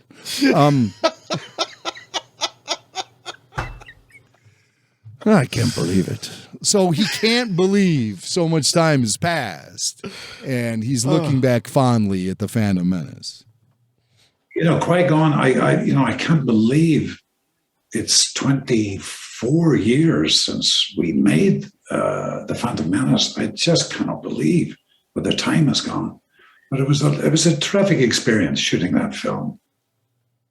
Yeah, Swank, it was a traffic experience shooting that film. Did you say Traffic? Traffic. The movie Traffic? No, Were you in that? No, Traffic, Swank. The movie. It was Traffic, the movie. Won all the Oscars? No, look it up, Traffic. It means you had a wonderful time doing it. It was a traffic time. Terrific. No, Traffic. What am I going to do with your Swank, you little bastard? I'll be looking for the check in the mail, too. No per diem, no Liam. You know that. We know. It's been a traffic time with you. I'm out. Always a traffic time with the great Liam Neeson. There he goes. He just slammed the door. He left. He's off to fight traffic now. Imagine that. Imagine that scene. All right, this was pretty cool. A lot of us have really grown to love the Disney Gallery series, the specials that come on, and there's going to be one for Book of Boba Fett. So there's going to be a behind-the-scenes look at the making of this series, and it's going to premiere on Disney Plus. On which date? You guessed it, Star Wars Day, May the 4th. So May the 4th, Disney Gallery, the Book of Boba Fett, will take fans behind the scenes of the most recent live-action Star Wars series, with the legendary bounty hunter's return to Tatooine and his mercenary Fennec Shan, blah, blah, blah, blah, blah, blah. But new insightful interviews with the filmmakers, cast, and crew, never before seen footage, groundbreaking technology, and the practical effects that brought it to life. Jim, of all the things that I'm looking forward to see, I just want to see Tim Morrison just clowning around on set, having the time of his life. See them big chompers glistening brightly, lighting up the darkness. Well, from what I understand, he and Rodriguez, they had guitars out on the sets anytime there was downtime. When they're waiting for the lighting guys and all that stuff, they just pulled out acoustic guitars and started playing. So I predict we will see some acoustic guitar footage. I'd love to learn more about the whole Luke Skywalker training Grogu episode. I thought that was fantastic, bringing the Rancor to life and having him going on a rampage throughout Mos Espa. And definitely I expect to see very extensive interviews with the star of the show, Galen Howard, who played the Mos Espa clerk. No, we had the extensive review with Galen, so you won't find that on Disney Gallery. But when you rattle off all these things that we want to learn more about, this is sort of making me wish that it was more than one episode of Disney Gallery. The first time we saw Disney Gallery covered the making of the first season of Mandalorian. It was multiple episodes. And then the second one was looking just at the finale of season 2, the Luke Skywalker episode. Yeah. And this one, there's so much, and there's so much I want to hear. You talked about the episode with Luke training Grogu, then, of course, the inevitable giving Grogu back to the Mandalorian. I want to know more about that. I want to hear Filoni and Favreau talk about that decision and why they chose this show to carry that plot out. So hopefully they'll have time to get to all that stuff. Yeah, like even less than how it was made and the special effects and interviews with the actors. I would love to hear some extensive discussion about the story itself and the characters and what's in their head and motivations for why the characters do what they do and why the writers did what they did. Totally. And definitely, I want at least half the show to be about the Mos Espa Vesper gang. The Vespas, I should say, not Vesper, Vespa. Mos Espa Vespas? Vesper, of course, is a Bondcast thing. I won't get into that now. No. But, we'll see what it's all about. We'll review it here that week on RFR. We'll be talking about that. So that'll be pretty interesting. I guess we should mention a programming note for next week. We will be dropping RFR later in the week because we'll be in Nashville, and we're going to record our panel and also probably some other bits and bobs throughout the weekend. Yeah. And we'll be sharing that with you guys here on the RFR feed. So, and then we'll be back the week of May the 4th and after Nashville. Probably still have little bits of Nashville barbecue stuck in our teeth. And with any luck. So that right. I have some establishments that I will definitely be paying a visit to while we're out there. Trust me on that. Yeah. Hey, speaking of food and eats, this was great to see that Rancho Obi-Wan was featured on the Adam Eats. Eats the 80s. Yeah. On the History Channel. I know nothing about this show. I don't either. There's this guy, I guess, who travels the country looking for food from decades ago that is not like readily available now. He goes out and about in search of, he's an author, this guy, Adam Richman is his name. And he wants to relive his childhood and the food he ate in the 80s. And so he travels all over the country looking for old food, I guess. Old food. And where else do you go if you want to find old food with a Star Wars twist? You go to Rancho Obi-Wan. And we know that Steve has been collecting food items for years and years. We also know that he typically throws the food away. Yes, he recommends this. Yeah, he definitely does. And so there are, though, still some vintage food items, actual food itself, on the shelves at Rancho Obi-Wan. And so Adam Richman traveled out to Petaluma, California to visit our friend Steve Sansweet and discover some Star Wars food in the episode titled, May the Fork Be With You. Clever. May the fork be with you. I believe that was a joke that Mark Hamill told when he guest starred on The Simpsons, didn't he? Say, may the fork be with you. That sounds very Hamill-y. Here's one that I remember Mark said was, I believe his wife was at one time a dental hygienist, and he would say to her, may the floss be with you. Ah, that makes sense. Now, that's a Hamill joke. That's a Hamill joke. Yeah, dead joke extraordinaire, Mark Hamill. But so here's Adam Richman. He visits Rancho Obi-Wan, and here's a little intro. It was in the 1980s when Star Wars went from movie to money-making machine. From toys to costumes to lunchboxes to your pillows and blankets. And one world the movie machine attempted to conquer was the world of food. So today, I'm going to track down and taste some of these long-lost Star Wars treats. But where on earth can I find unopened edible treats from 40 years ago? Help me, Rancho Obi-Wan. You're my only hope. It's a 9,000 square foot museum that holds the largest collection of Star Wars memorabilia on Earth. Wait, I'm a little confused. He says, where can I find unopened 40-year-old edible food? Well, edible. I mean, other than wine and whiskey, and I guess other types of alcohol, what else are you going to consume that's 40 years old? Dude, that does not sway. That does not sway Adam Richman. Wow. This guy has the stomach of a billy goat. Man. And he can eat anything.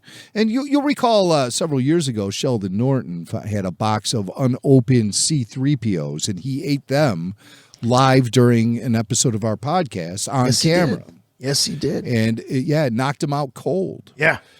We had considered calling the authorities to go visit him in Toronto, bust down the door, and pump his stomach from that old cereal. Steve Sansweet does have opened boxes of C-3POs at Rancho Obi-Wan, but he doesn't have any boxes of cereal with the actual cereal in it. I believe once he told us that he did have a cereal item and he did open it after several decades, and the cereal itself had congealed into this glob of hardened mush that was just he had to throw that away. What a shame. But one thing that a lot of collectors may have in their collection, Rancho Obi-Wan and beyond, we know that trading cards are highly collectible, and people have entire cases of unopened wax packs from trading cards from the 60s, 70s, 80s. And of course, Star Wars trading cards were super popular in the 70s and 80s, and Steve Sansweet does have unopened packs of trading cards, and what's in those trading cards? Old sticks of gum. And that I gotta watch this. I'm jumping on the Hulu tonight.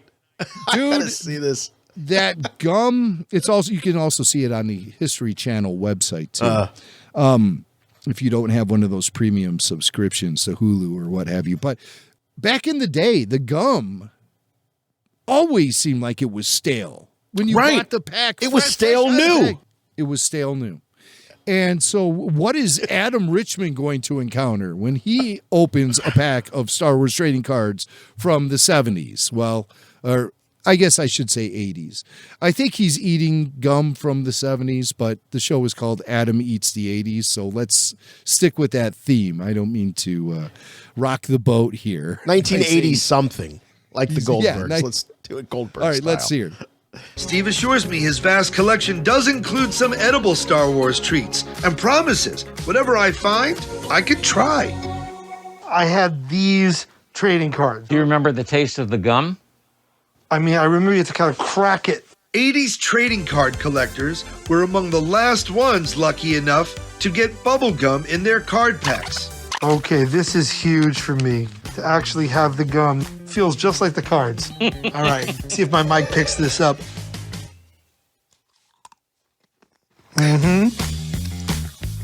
Worth it.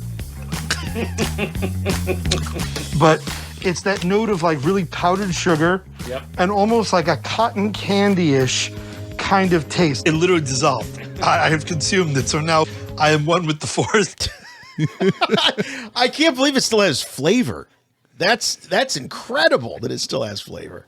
Yeah, those things were I mean, if you grabbed a piece of like an actual trading card and popped that in your mouth, it would probably have more flavor than the gum did back in the day, if I remember correctly. I think it was the best 20 seconds of flavor I remember as a kid.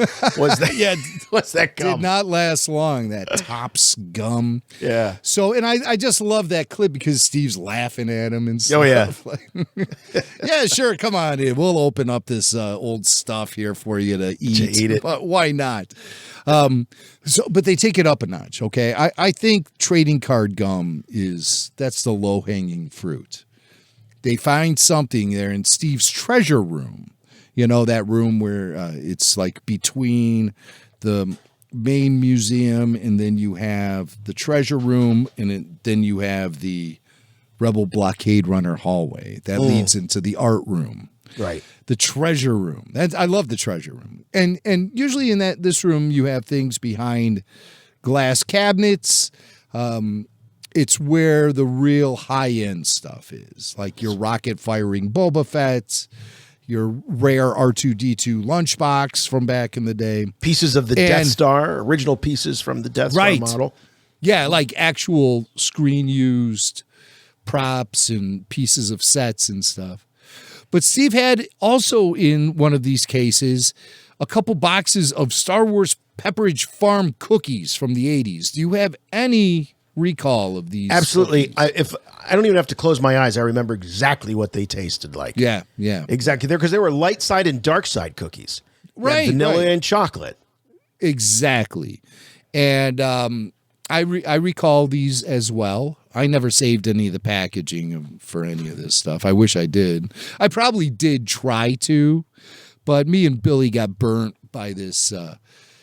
We were storing a lot of our stuff in our parents' basement. The sub pump malfunctioned. And some pump malfunction is a kiss of death for many collections and, vinyl collections. Oh, we lost a lot of vinyl in that one too. But we had all the boxes. I mean, God, in really great shape too. And it got trashed. And that's probably where our Pepperidge Farm cookie boxes ended up. But not Steve Sansweet. He preserves this stuff for generations to enjoy in the future. And he has a box of Pepperidge Farm Star Wars cookies there in the treasure room. And he sacrifices this 40-year-old box of cookies for Adam Richman's weird obsession with eating old food. But, Steve Sansweet, he's a showman. Yes, you can never, ever say he's not a showman.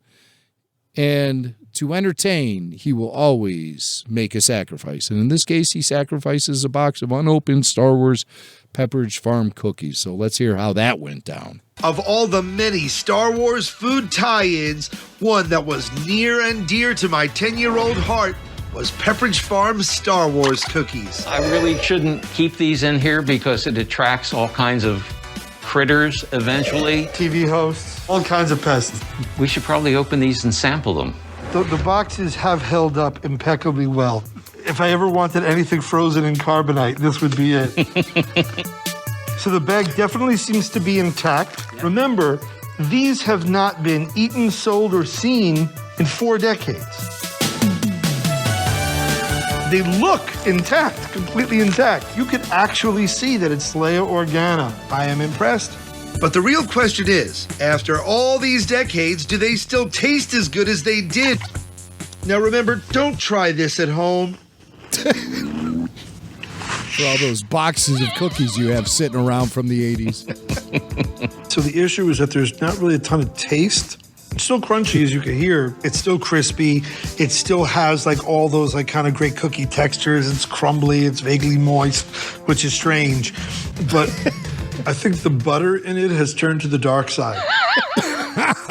As he's turning green on camera. Paramedics on site. I'm sure he had to have some, Yeah, you got Stu standing by with the defib paddles for when he goes into cardiac arrest from eating all of this stuff. Well, I mean, that's a lot of fun. Any opportunity to get to go back to Rancho Obi-Wan on a TV show or video or in person, especially in person, is not to be missed. So check this out. Adam Eats the 80s. The episode, once again, is May the Fork be with you. And, you just put up a great shot of Adam with Ann and Steve, and they're in the art room, and he's got, they have new mugs, these orange mugs. I love them. Look at those. I love those pottery mugs. I have this one. It's from Skywalker Ranch, but it's the same company that makes the mugs for Rancho Obi-Wan. That's for sale at the Skywalker Ranch General Store.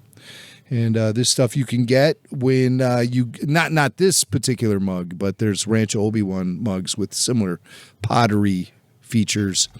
And you can get that if you take a tour of Rancho Obi-Wan. Visit ranchoobiwan.org. There's Jason. He has his mug that he uses on his desk to hold all of his pens and other office utensils. But the best news, though, is Rancho Obi-Wan is opening up for tours once again. Oh, that's great. Live, in person. As we officially enter into the post-pandemic era for reals, Rancho Obi-Wan will be offering tours once again. Become a member. Join Rancho Obi-Wan at ranchoobiwan.org. And when you go on a tour, be sure to tell Steve and Ann and the whole crew there that Rebel Force Radio sent you. All right, let's do it. Let's check in with our buddy, Dominic Pace. Dominic Pace played Gekko the Bounty Hunter in season 1 of The Mandalorian. And he has been reaching out to Star Wars fans all across the country by going on these massive road trips. Now, you've done this a couple of times, 2 summers in a row, right, Dominic? That's correct. The industry was shut down, and I wanted to see a way to not only promote and show my pride for the brand, but also at the same time help a tremendous amount of small businesses as well as charities as well. See, that's amazing. And naturally, Star Wars fans respond, and they came out to meet you at comic shops and bookstores, all these great places that you stopped in at across the country. We saw you here in Chicago on the north side. And so last summer, you were going across country, and then all of a sudden, you started feeling sick, and so you had to cut it short.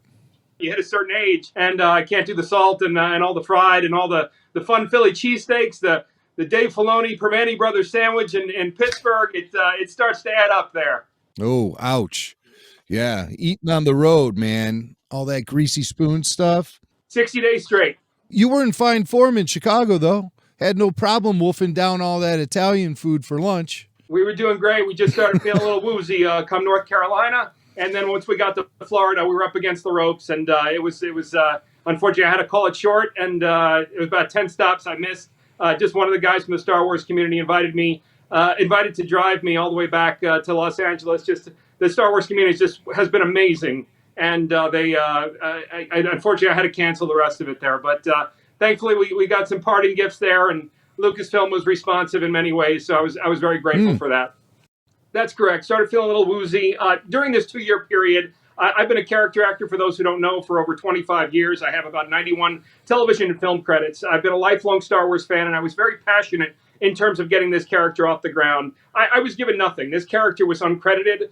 It came to a certain point where it was maybe less about Lucasfilm and more about teaching my sons the importance of, even when you don't have an opportunity, you create an opportunity in this country, and at the same time, instead of asking what the country owes you, you try to help others along the way. I did it to such an extent, we raised over $30,000 for small businesses throughout the country. There was over 50 different comic book stores, including visiting Anchorage, Alaska, Hilo, Hawaii, Bismarck, North Dakota, Jacksonville, Florida, Danvers, Massachusetts. We went over the world. We shouted from the rooftops. I wanted to show Filoni, Favreau, and Kennedy without any apologies whatsoever that I want to be a part of this team. During that time, I reached out to a lot of the licensed products from Lucasfilm, everything from Hasbro to Funko Pop. I believed in this character. I believed in this bounty hunter. Well, there was a small company by the name of Geeky Tikis. They're not so small anymore. And finally, they just took notice to all of the goodwill, the passion that I had for the character, and also the look of the character, which I've been really passionate about. And they've been so kind, again, to put me I had this sort of Rudy Rudiger moment to where they put me with the A-list team on this beautiful mug. They gave me first to market, and we're going to be just celebrating that throughout the United States this summer. And I just can't tell you how grateful I am to Lucasfilm for giving me that opportunity. Marvel Comics is coming out with the Mandalorian comic book series this summer. We hope that issue number 3 will feature Gekko. In a perfect world, I'd love to have a variant cover. I'd love to go ahead and continue to give back, to continue to be an ambassador for this franchise. It just was a very unique situation where, unlike anyone from the cast, I was not really given an opportunity. I wasn't invited. But there's a little director by the name of Steven Spielberg. If Lucas can remember, or Lucasfilm remembers, he broke onto the universe a lot. And, one of the lessons, again, to my 2 sons is, you've got to have chutzpah in this town. You can't be bashful. And I think that's the American way. And I think that the Star Wars fans embrace that in many ways because they saw someone trying. We did it with a tremendous amount of humility. We were humble throughout the whole entire journey, not trying to make ourselves any bigger than what it was. But I thought I called it an American Star Wars story about a month ago because I think it had a lot more to do with our country in that the 99% of us don't have opportunities sometimes. But what we do is we unite and we come together the best we can to try to create something. And I thought it was beautiful to have Star Wars as a backdrop in order to tell that story. I carry the franchise with as much dignity and pride as I possibly can. I'm honored to announce May 14th, I'll be singing the national anthem, both Canadian and the American national anthem for the Toronto Blue Jays and Tampa Bay Rays on Star Wars night. And at the same time, I'm going to be showing up in costume at Star Wars Celebration on May 28th with a tremendous amount of pride for that 501st Legion, the Rebel Legion, and the Mandalorian Mercs, and so many people have supported me with being absolutely nobody. I took my older son this past summer, and the one thing for me was also coming to terms with the fact that a lot of these young teenagers have gone through a very, very difficult time learning from home. They didn't have the beautiful high schools that we had in the 90s where we had the parties and the social gatherings. And I realized that, this has been really difficult on them. And the one thing I wanted to correlate with Gekko was that he is his own species. He's unpopular, he's uncredited, but at the same time, within our own unique way, we need to have that strength, to have that confidence, to be who we are, and also be confident in what our pursuit is in this country and also throughout the industry. I've been in this business for 25 years. I paid my dues in every single way you can imagine. So without any hesitation, I was very proud to go ahead and present this character to the country because there's a tremendous amount of connection that it has to myself as well. Look at you. The president of the Gekko fan club here with us. He's not only the president, he actually is a Gekko himself. Yes, Hair Club for Men. Beautiful story too. We did have some help from a very famous bounty hunter by the name of Daniel Logan, and I told this story a few times during some of my posts. Again, been in this business for 25 years. It's very rare. It's a town of narcissism. They will not deny that. But it's very rare that a celebrity will come down and reach their hand back to help someone else, especially within their same category. That's exactly what Daniel Logan did. Daniel Logan's sticker, Bounty Boxes, is proudly displayed on 500 of these Gekko tikis. He wanted to take it public, and he's just been such a dear friend. And I can't tell you how grateful I am for that man. It takes a tremendous amount of confidence to support somebody else within your same genre, and he did that. And again, it's such a humbling and a sort of a position from humility because Gekko was absolutely nothing, but with that pride, with that enthusiasm, we ended up creating something from it, and I hope that people were inspired by that. I hope they saw a little bit of themselves in it, maybe their fathers, maybe even their grandfathers. So it really meant a lot to me. It was a lot more than just Star Wars. It was a lot more than just trying to get a role or to continue on a story within the Star Wars universe. It had a lot more to do with our country and the beautiful people that I met from coast to coast. I'm glad you bring that up about Daniel Logan because I've known him since he was 14 years old. And I've watched him grow into just an incredible guy, a great father, and a really awesome husband. And I think what he had done over these past few decades is he'd be out there making public appearances with Jeremy Bulloch. And Jeremy took Daniel under his wing and mentored him and taught him about fan interaction and all of this stuff that I think that Daniel is now passing it on to you and others who are in a similar situation that he was in when he was younger, trying to navigate all these waters. You know what I mean? It's definitely contagious. And again, I mean, it's really hard to find someone. This is his own brand in many ways, but to be able to lift me up, it was such a compliment to me. And again, to put his name on the first appearance. By the way, I think we created the first rare collectible for The Mandalorian. They went so hard on the top 5 stars. I think the sequel trilogy, no disrespect, I don't think they did well in the merchandise area. We talked about this last year. But I think by Gekko appearing on it is sort of that sort of blue snaggletooth for the Mandalorian there in many ways. But I can't say enough about Daniel. We're gonna get together there at Star Wars Celebration. I'm gonna stop by his booth in costume. They're gonna be doing the whole prosthetics on me that morning, and I'm just gonna be walking amongst the fans. I don't think I need security. I don't know. I always get confused with the level of celebrity there, but I don't think I'll need security. I just want to take pictures with people gratis, and hopefully that'll be something special for the Star Wars fans on that day there, that Saturday. And then I'll be out of costume on Sunday so I can hang with all you guys. And if there's any parties going on, I look forward to joining you guys that weekend. There's some parties going on, that's for sure. I want to ask about, you said you're basically trooping as Gekko. Is this the first time outside of, obviously, the filming that you're going to be appearing in full Gekko garb? San Diego Comic-Con, I was invited to a small event there in October. It really was not the San Diego Comic-Con that we know.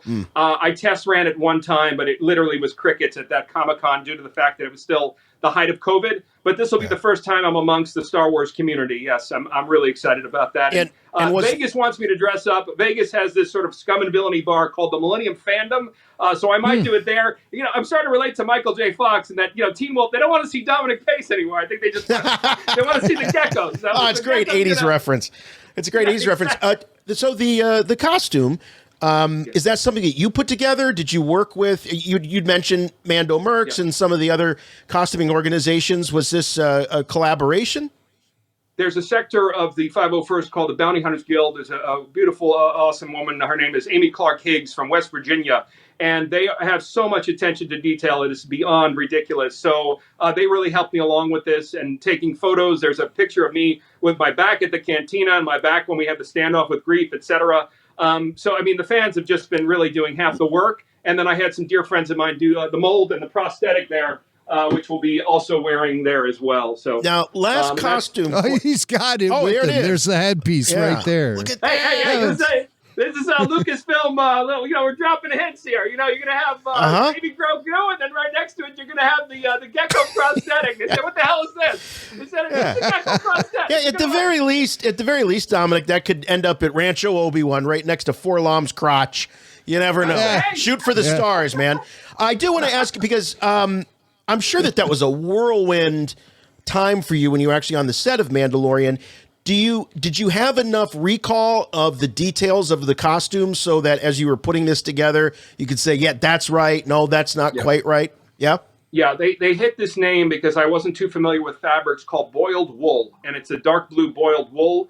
But some of the pictures really did, when you magnify them sort of brought up some of the attention to detail. And then the cool thing about the gauntlets is that the Pike Sentinels from Solo, they were the exact, there's a backstory in itself right there, but they were the exact gauntlets. They probably shipped them over from England, that the Pike Sentinels, not from Boba, but from Solo, they wore. So that was easy. And then I had a lot of military specialists there. They were able to pick out the gun. And then obviously they attached a paintball canister on the back of it there as well. And they reversed the scope. The scope, believe it or not, is reversed on the rifle. So little by little, but again, these fans, I mean, they created so many different fan creations of everything from the Black Series, the Funko Pop, and even, you know, some of the props there. They're just so passionate. They fed into my enthusiasm, and I think that's what Star Wars is about. I think I was able to unite the old fans and the new fans just with my passion, and they were able to get excited about Gekko there as well. I think when you pull that costume out of the shadows, because I was looking around for photos, it's hard to find good reference photos for that.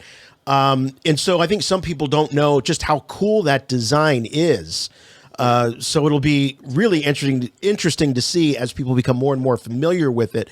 I think people get even more enthusiastic about the character when they get a good look at him.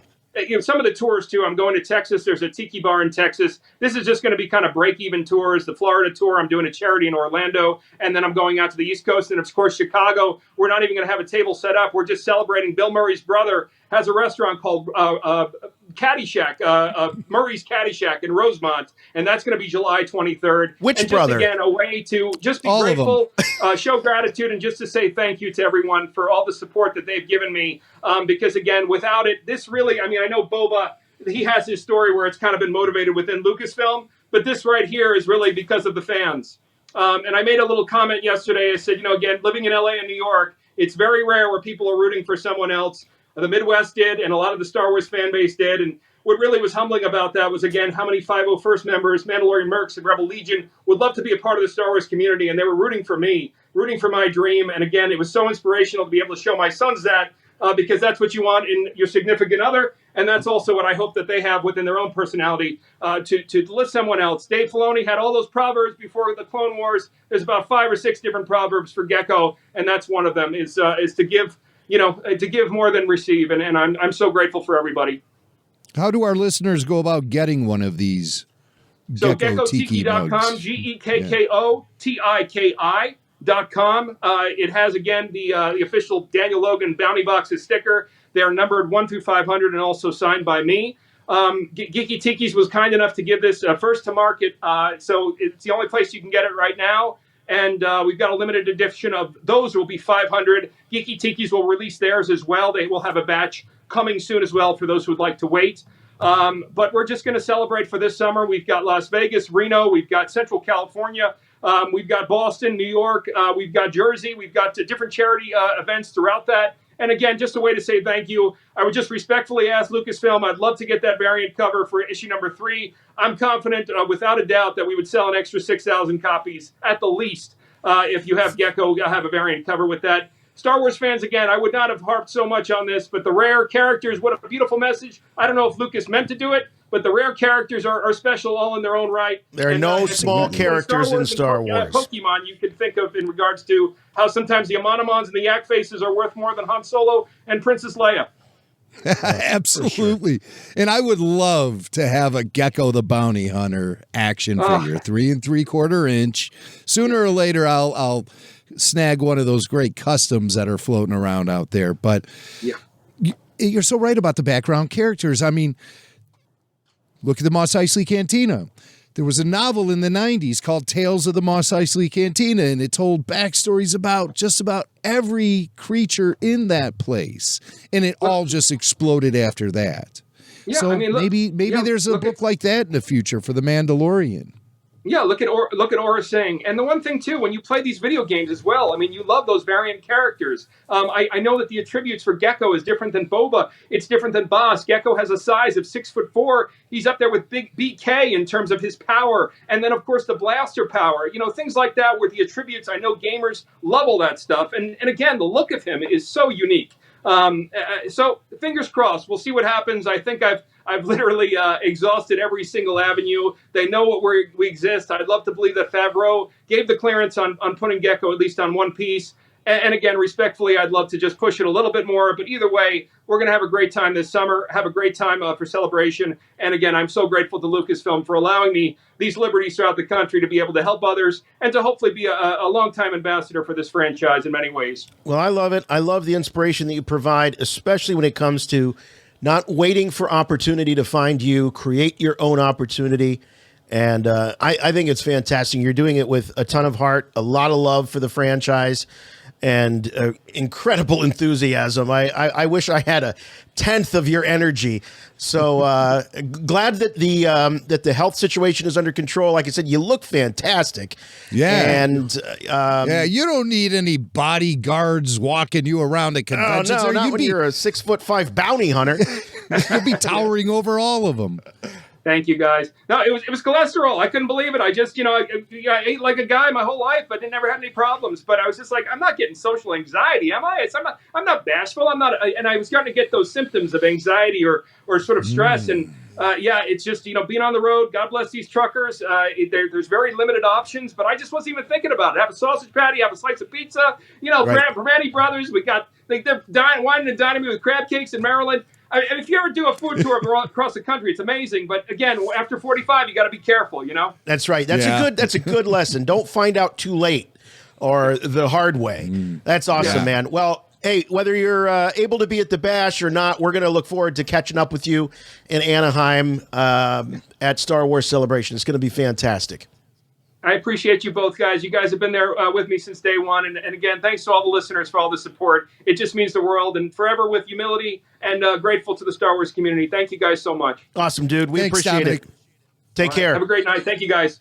Bye-bye. Bye.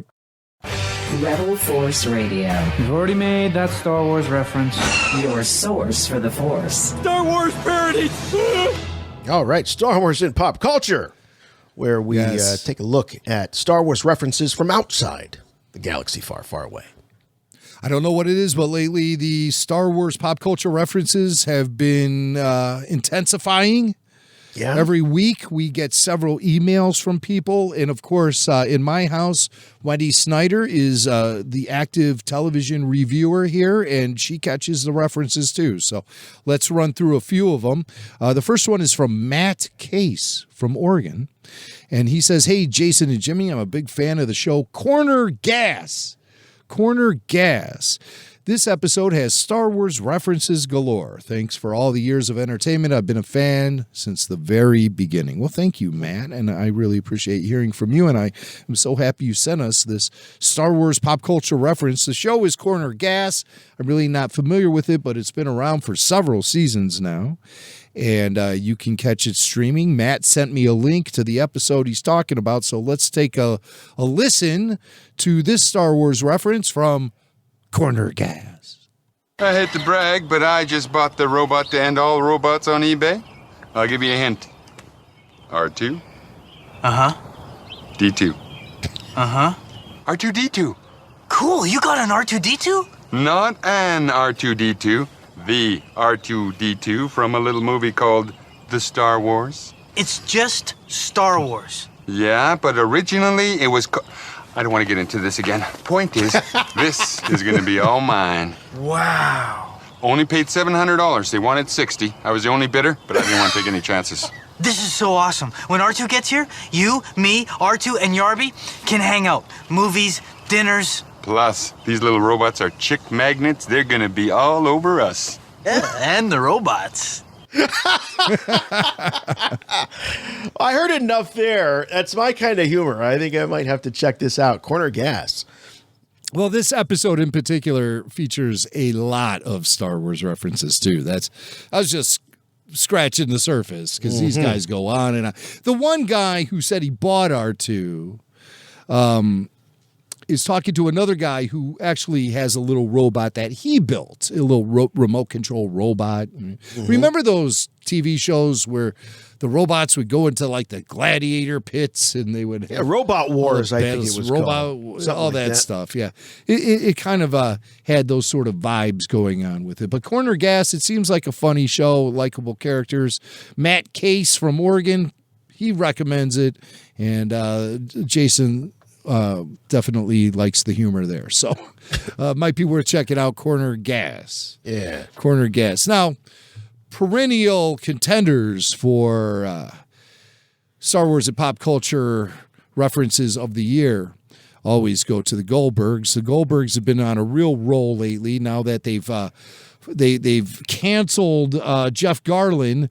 They've apparently replaced him with Star Wars references because this is back-to-back weeks for the Goldbergs and having a Star Wars reference. This is a quickie. This is Barry and his buddy, the other idiot, and there's he greets Barry with a Star Wars reference. Yo, Obi-Wan Kenobi, my man. Obi-Wan Kenobi. I expect to be hearing that in convention halls in Nashville and Anaheim in the upcoming weeks. Obi-Wan Kenobi. All right. I might start referring to the Swank Meister as Obi-Wan Kenobi. I'll be your bro. I'll be your Broby-Wan. You know, Steve Sansweet really wanted J-Dog to catch on for you. Remember that? J-Dog? I know. I don't have the heart to tell him it didn't. So, just didn't. You know, if he wants to still call me that's cool.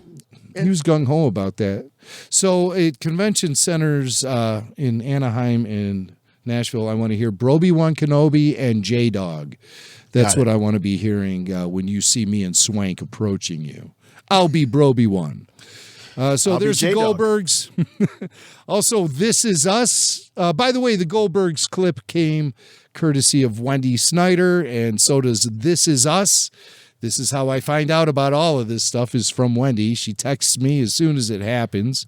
I can't watch this show. I'm glad Wendy does.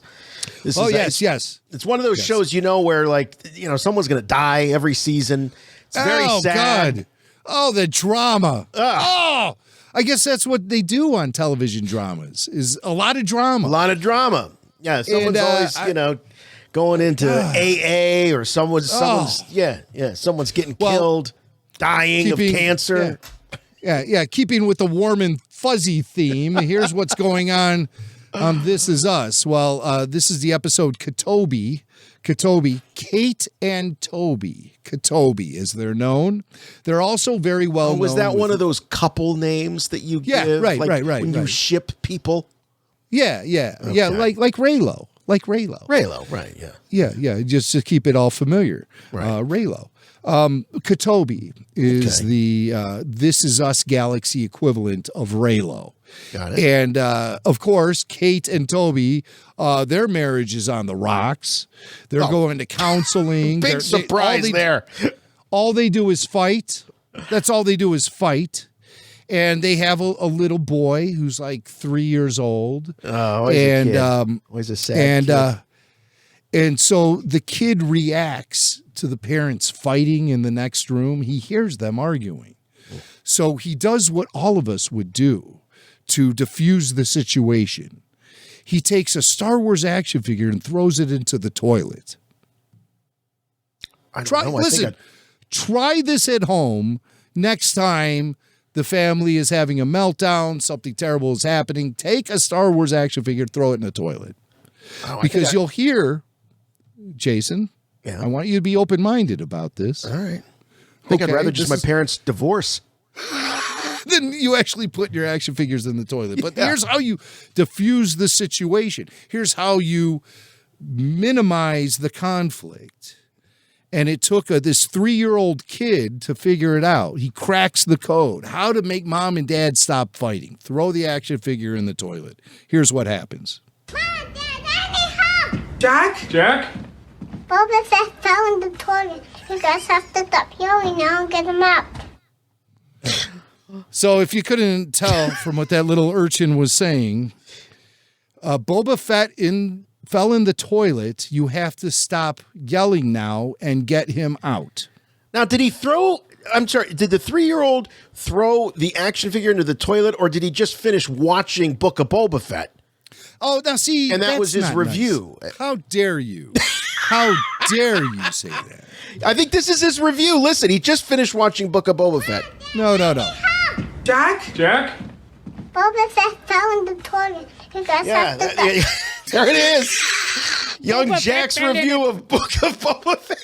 No, not at all. Oh, all right. Not at all. Just having a little fun. He was recreating the Bacta tank scenes that led into the flashback. So he wanted to provide Boba with the healing power of the toilet water, a.k.a. Bacta. Bacta water. And he thought maybe he would experience some Tusken Raider flashbacks as a result. But the parents kept fighting Kenobi. And so, yeah. I mean, I thought he was going to say Obi-Wan Kenobi. Well, you should be writing for this show, sir. You really should. I think they should hire you now. I got a feel for this now. Boba Fett fell in the toilet. Yeah, yes. No wonder it's the final season of This Is Us. They've really run out of ideas. Oh, they've killed everybody. Everyone's gotten divored. Yeah. Everyone's sick. Right. Yeah, they're all sick. You can't get work. They're starving. And Boba Fett's in the damn toilet. Oh, man. I mean, that's how we know we've hit rock bottom. Boba Fett is in the toilet. Mom, Dad, I need help! Jack? Boba Fett fell in the toilet. You guys have to stop yelling now and get him out. Oh, precious. So precious. I'd be like, what are you doing touching my action figures and throw them in the toilet, kid? It's not the rocket firing one, is it? Better not be. It's a rocket firing Fett. Kid, that's worth more than your college tuition. Worth more than your life. Boba Fett fell in the toilet. All right. It's so funny. We got one more. Coulter. Coulter has been watching Supernatural. This is Coulter from Utah. He's been watching Supernatural, Season 4, Episode 1, Lazarus Rising. And the character Dean, he's on the phone. He's calling to report that he has lost his cell phone. So he's calling whoever you call when you lose your cell phone. I don't know how he's calling them since he lost his phone, but Dean is sharp, you know. The show is called Supernatural, so maybe that's one of his abilities. He can make phone calls without a phone. But he's reporting his missing phone, and here comes a Star Wars reference. Yeah, hi. I have a cell phone account with you guys, and lost my phone. I was wondering if you could turn the GPS on for me. Yeah, the name's Wedge Antilles. Socials 2474. Thank you. The cult of Wedge strikes again. Wedge Antilles. It would have been cool if he said his 4-digit code was like 1138, 2187. Yeah. But no, it was just a random number there. ST 321, code clearance blue. Probably the censors said, oh, no, you can't have so many Star Wars references in one clip. Oh, do you think the censors have a limit? Yeah, they do. They do. They goes off.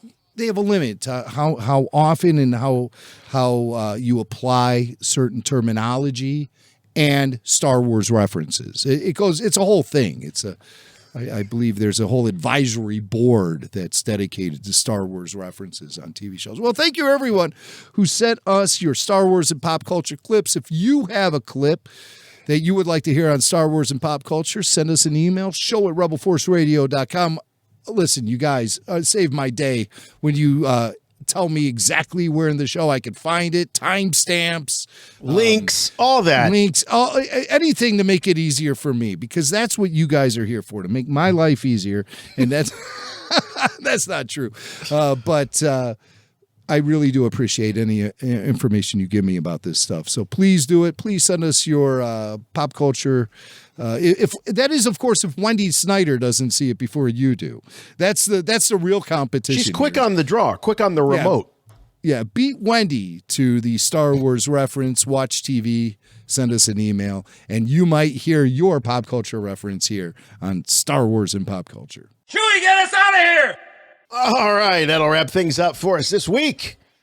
Thank you all for joining us.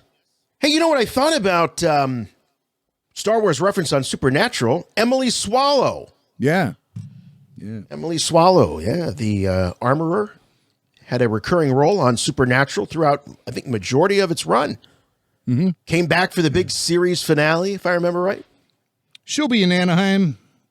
And if you want to see our interview with her at Wizard World Cleveland, it's on RFR on YouTube. Emily Swallow. You can watch really her nice, entire really panel nice with lady, her. super nice Oh, lady. she's fantastic. Yeah, she's awesome.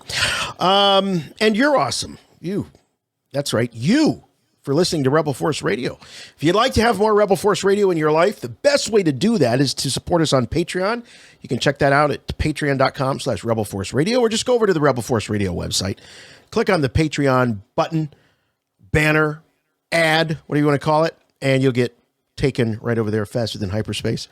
And you can choose the membership package that fits you best. Great benefits when you are a member. You can get exclusive podcasts like the RFR Q&A. In fact, there was an episode that caught my eye that just dropped recently where Jimmy Mack is peeling back the curtain and kind of showing how Rebel Force Radio, this very podcast, happens. How it comes to be. Well, I mean, it's not like, a step-by-step how to make Rebel Force Radio, but there are questions about our history and some stories that I have told in the past and others I haven't. And so that was a lot of fun. RFR VIP Peter Beiser hosted that conversation, and Peter is something of a journalist himself and really kept me on my toes throughout the whole thing. Some people are requesting a Jason Swank edition of that very same Q&A. I'd be up for that. So everyone can note the inconsistencies. But he said. That'll do. Yeah, right. Yeah. Oh, yeah, I could just hear Swank. Oh, wait, Jimmy Mack took credit for that? Let me tell you what really happened. Well, you can see that, or you can listen to that and a whole lot more, including the Babu Freaks, Clone Wars Declassified Remastered, Filoni Files, archive highlights, and a whole lot more. That's all at Patreon. Plus, when we do our live shows, like we're going to be doing the Kenobi after show, when you call in, you identify yourself as a Patreon member, you can jump to the head of the queue. So we'll make sure we get your call on the line. Patreon.com/Rebel Force Radio. Huge thanks to Dominic Pace for joining us this week. Also, please support Rebel Force Radio by supporting our sponsors this week, MeUndies, and our good friends at Indeed. Rebel Force Radio is also available on YouTube. Just go to youtube.com/Rebel Force Radio. You can see this virtual archive teeming with Rebel Force Radio content spanning the last 15 years. Everything from classic interviews and parodies and bits to the latest live stream after shows. They're all there. All the after shows are available in a convenient playlist, by the way. You can also check out the new full show audio that's dropped on YouTube every week. So please like and subscribe today. And by the way, we don't say this enough. Leave some comments on these videos. The comments really, really help drive the algorithm so that when people are watching Star Wars content on YouTube, YouTube will recommend Rebel Force Radio. It's a great way to grow and support the channel. We appreciate it very much. If you'd like to talk to us in between shows, you can do so. You can leave us a voicemail, 708-320-1737, or you can send us an email, show@rebelforceradio.com. We love to have your comments, your feedback. We also love those pop culture references, as we said. Just be sure to be very specific. Send the link. Send the time code. Jimmy doesn't want to have to work any harder than he already does. He's already the hardest working man in podcasting. We're available on all the social media channels, Facebook, Twitter, Instagram. Just search for Rebel Force Radio. And the official website for all things and everything, rebelforceradio.com. But the best way you can keep supporting Rebel Force Radio, the best way to support us is just to keep listening. Keep listening. Tell your friends about it. If you got that Star Wars friend that you're not sure if they're an RFR listener, find out. Ask them. And recommend it. We're streaming 24/7. Apple Podcasts, iHeart, TuneIn, Spotify, Stitcher, Amazon, Audible, Pandora, Samsung, anywhere you can find podcasts. We'd love to have the subscriptions. We'd love to have the reviews, too. Those are fun. We read them all. Just one rule, please. Make them good. That's it. We'll see you next time. For Rebel Force Radio, I'm Jason. I'm Jimmy Mack. And remember, the Force will be with you, always.